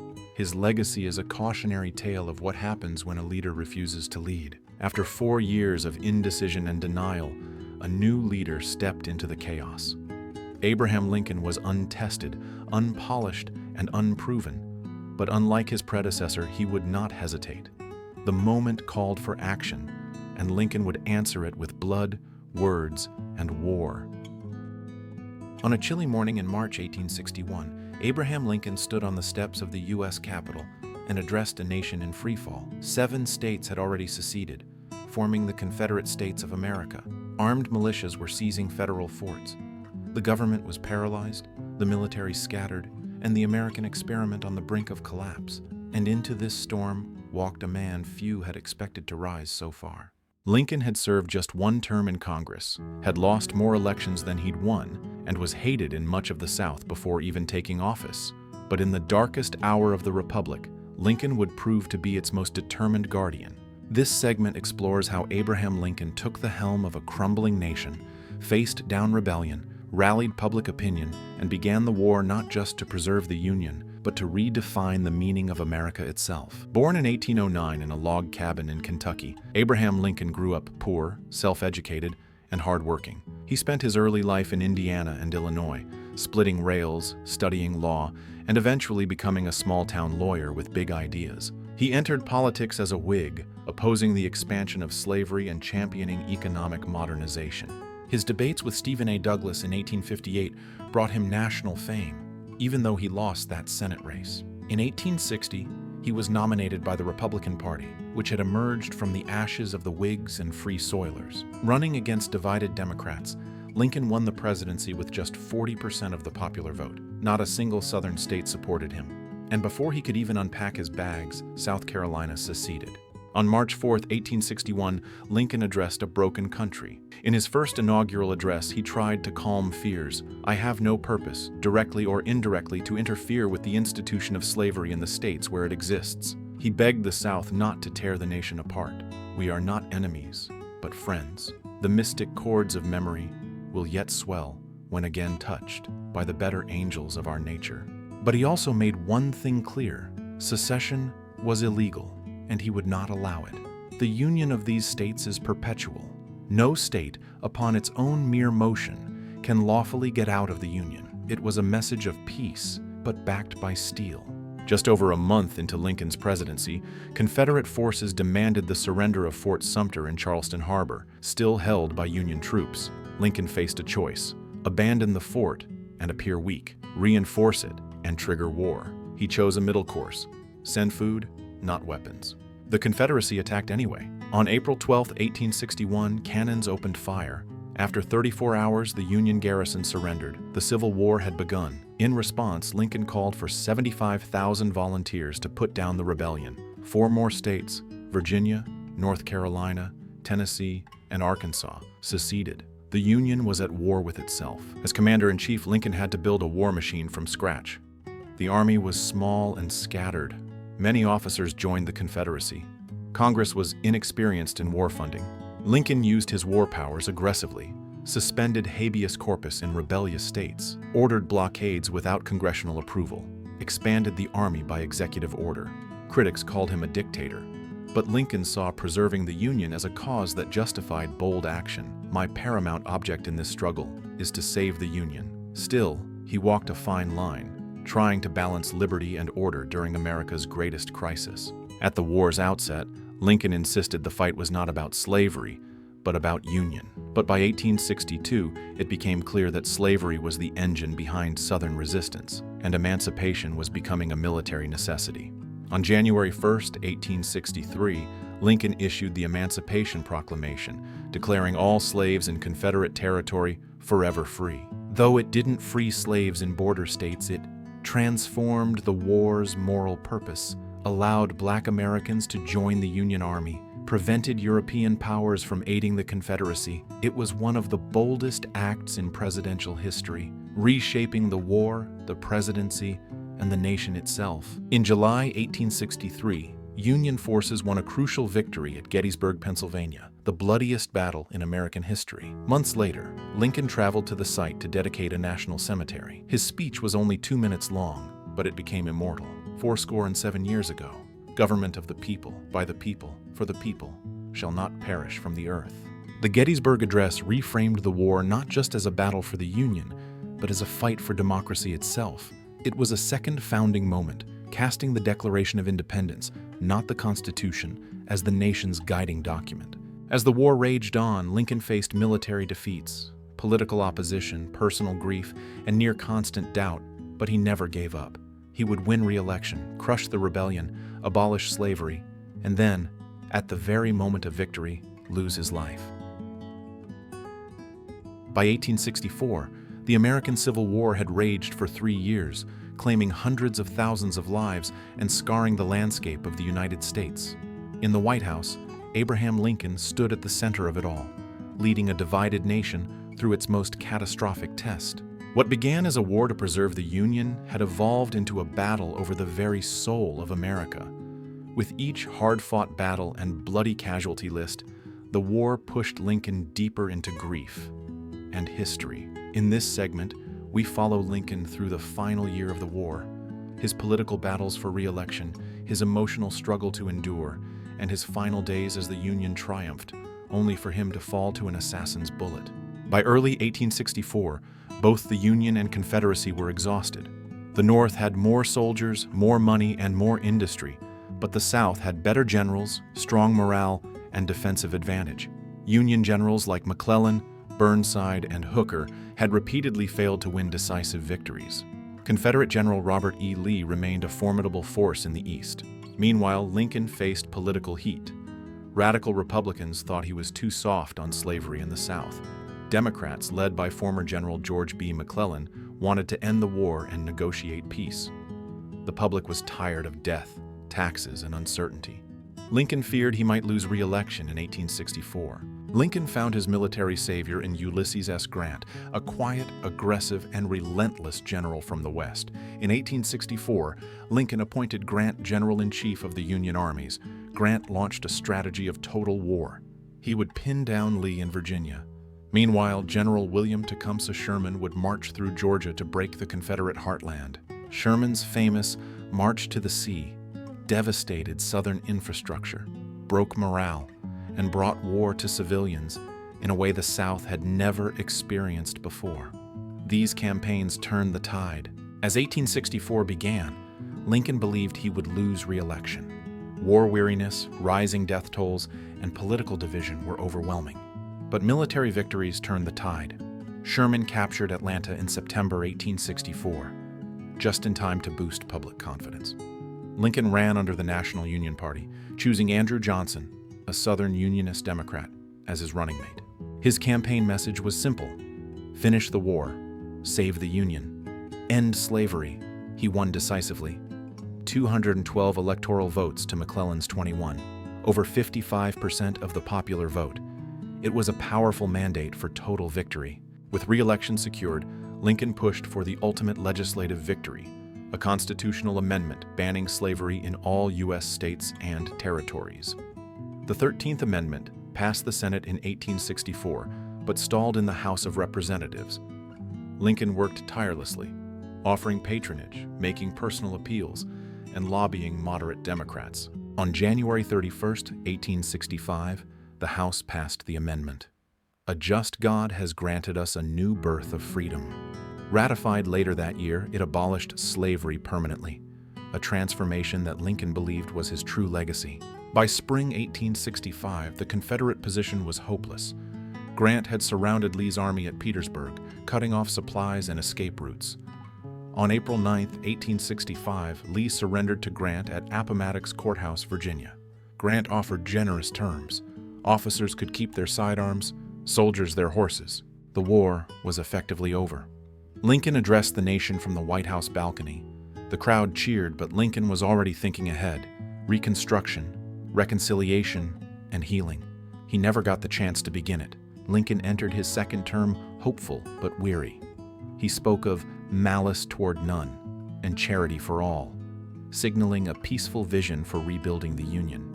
On April 14, 1865, he and his wife attended a play, Our American Cousin, at Ford's Theater.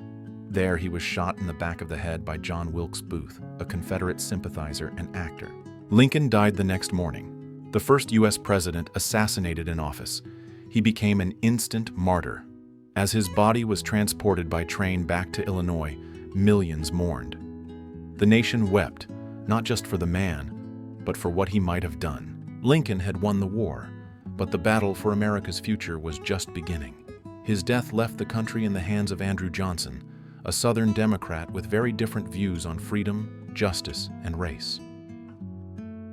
When Andrew Johnson took the oath of office on April 15, 1865, just hours after Lincoln's assassination, the United States stood at a crossroads.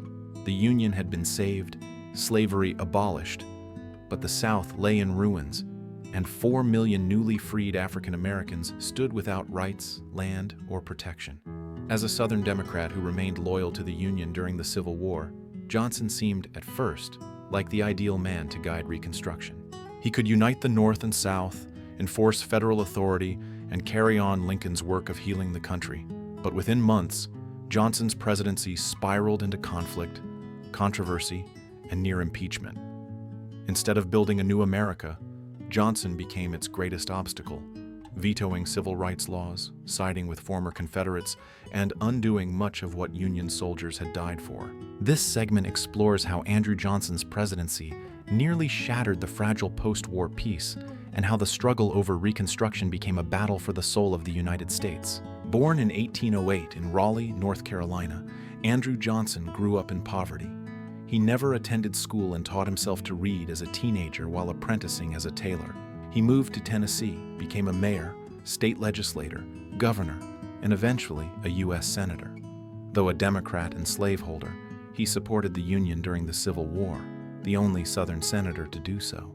Lincoln picked Johnson as his running mate in 1864 to signal national unity, but Johnson was never part of Lincoln's inner circle, and after Lincoln's death, he pursued a very different vision for Reconstruction. Johnson's plan for Reconstruction was lenient.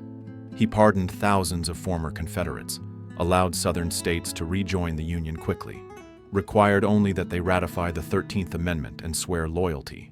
But Johnson did not insist on voting rights or land for freedmen, and he allowed Southern states to enact black codes, laws that restricted the freedom of African Americans, including forced labor contracts, curfews, vagrancy laws. Essentially, Johnson had restored the pre-war power structure in the South, minus slavery in name only. The Republican-led Congress was furious. Many had fought in the war or lost loved ones. They wanted equal rights, protection for freedmen, and a fundamental transformation of Southern society. Johnson vetoed nearly every major congressional bill, including the Freedmen's Bureau Extension, the Civil Rights Act of 1866, which granted citizenship to African Americans.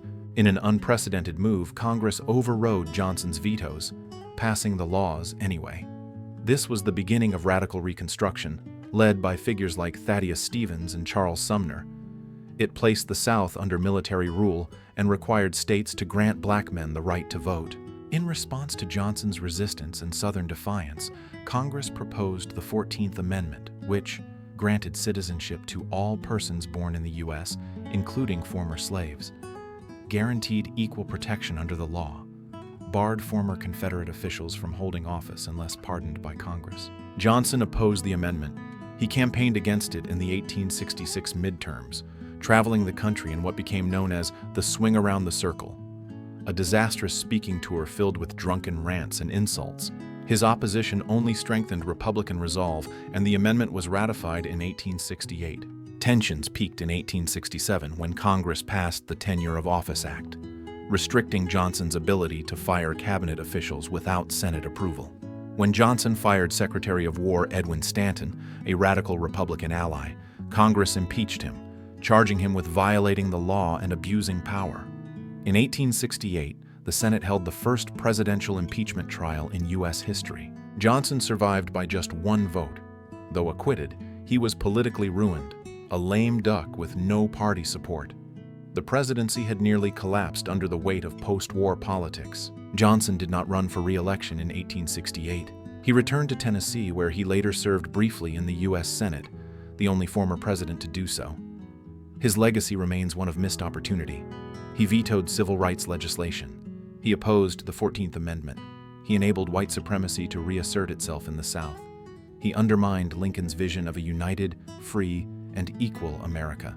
Reconstruction would continue under Ulysses S. Grant, but Johnson's presidency had done enormous damage, slowing progress and enabling the rise of Jim Crow. Reconstruction didn't end with Andrew Johnson. It continued, bold, bitter, and incomplete, under Ulysses S. Grant and those who followed. But the fight for black freedom, equality, and justice was only just beginning, and the promise of Reconstruction would soon give way to violence, betrayal, and silence. The Civil War had ended, slavery had been abolished, and the Union had been preserved. But the victory was fragile and temporary. In the years following the war, the United States embarked on Reconstruction, a bold effort to rebuild the South, integrate freedmen into civic life, and fulfill the promises of equality and democracy. And for a time, progress seemed possible. Black men voted. Some were elected to Congress. New schools, churches, and institutions flourished across the South. But soon, the forces of racism, violence, and political backlash pushed back. This final segment explores the post-Johnson years, how Ulysses S. Grant defended civil rights, how white supremacist groups terrorized communities, and how a generation of Northern fatigue, political betrayal, and Southern resistance gave rise to a new era of oppression, Jim Crow. In 1868, war hero Ulysses S. Grant was elected president, promising to enforce Reconstruction and protect the rights of freedmen. His slogan, "Let us have peace." Grant, though politically inexperienced, appointed key radical Republicans and worked closely with Congress to enforce the 14th and 15th Amendments, fund the Freedmen's Bureau, protect black voters through federal troops and courts. He was re-elected in 1872, defeating Horace Greeley in a landslide. But while Grant stood firm on civil rights, his administration was plagued by corruption scandals, Credit Mobilier, the Whiskey Ring, and more, undermining public trust. As Reconstruction took root, white supremacist groups emerged to destroy it. Chief among them was the Ku Klux Klan, founded in 1865 by ex-Confederate soldiers in Tennessee. The Klan used nighttime raids, lynchings, intimidation of voters, burning of schools and churches. Their goal, to terrorize black communities and their white allies. In response, Grant signed the Enforcement Acts, giving federal authorities power to arrest and prosecute Klan members.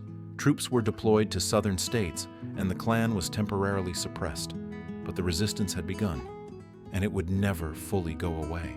Despite the violence, black Americans made extraordinary gains. 600+ black men served in state legislatures. 16 served in Congress, including Senator Hiram Revels of Mississippi. Thousands of freedmen opened schools, businesses, and churches. New state constitutions in the South guaranteed public education and civil rights. Black communities developed strong civic institutions, including the AME Church, freedmen's schools, and mutual aid societies. It was the first flowering of black citizenship in American history, and it terrified white supremacists who feared a shift in power. By the mid-1870s, many Northerners were tired of Reconstruction. Economic panic, political scandals, and a sense that the war was over led to declining support for federal intervention in the South.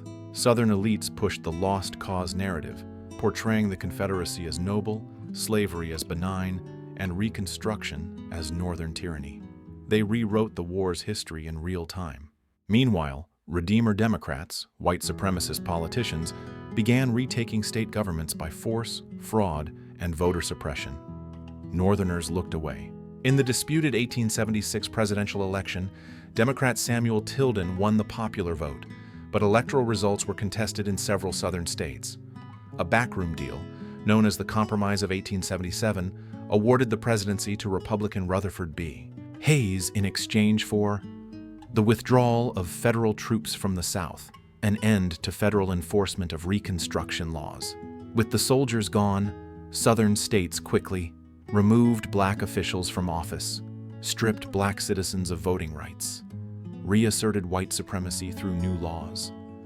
Reconstruction was over, and the backlash had begun. Over the next 20 years, Southern states passed Jim Crow laws, legalizing racial segregation, banning interracial marriage, and using poll taxes, literacy tests, grandfather clauses to disenfranchise black voters. The Supreme Court upheld segregation in Plessy versus Ferguson, 1896, enshrining separate but equal as the law of the land. By 1900, nearly all of the rights gained during Reconstruction had been stripped away.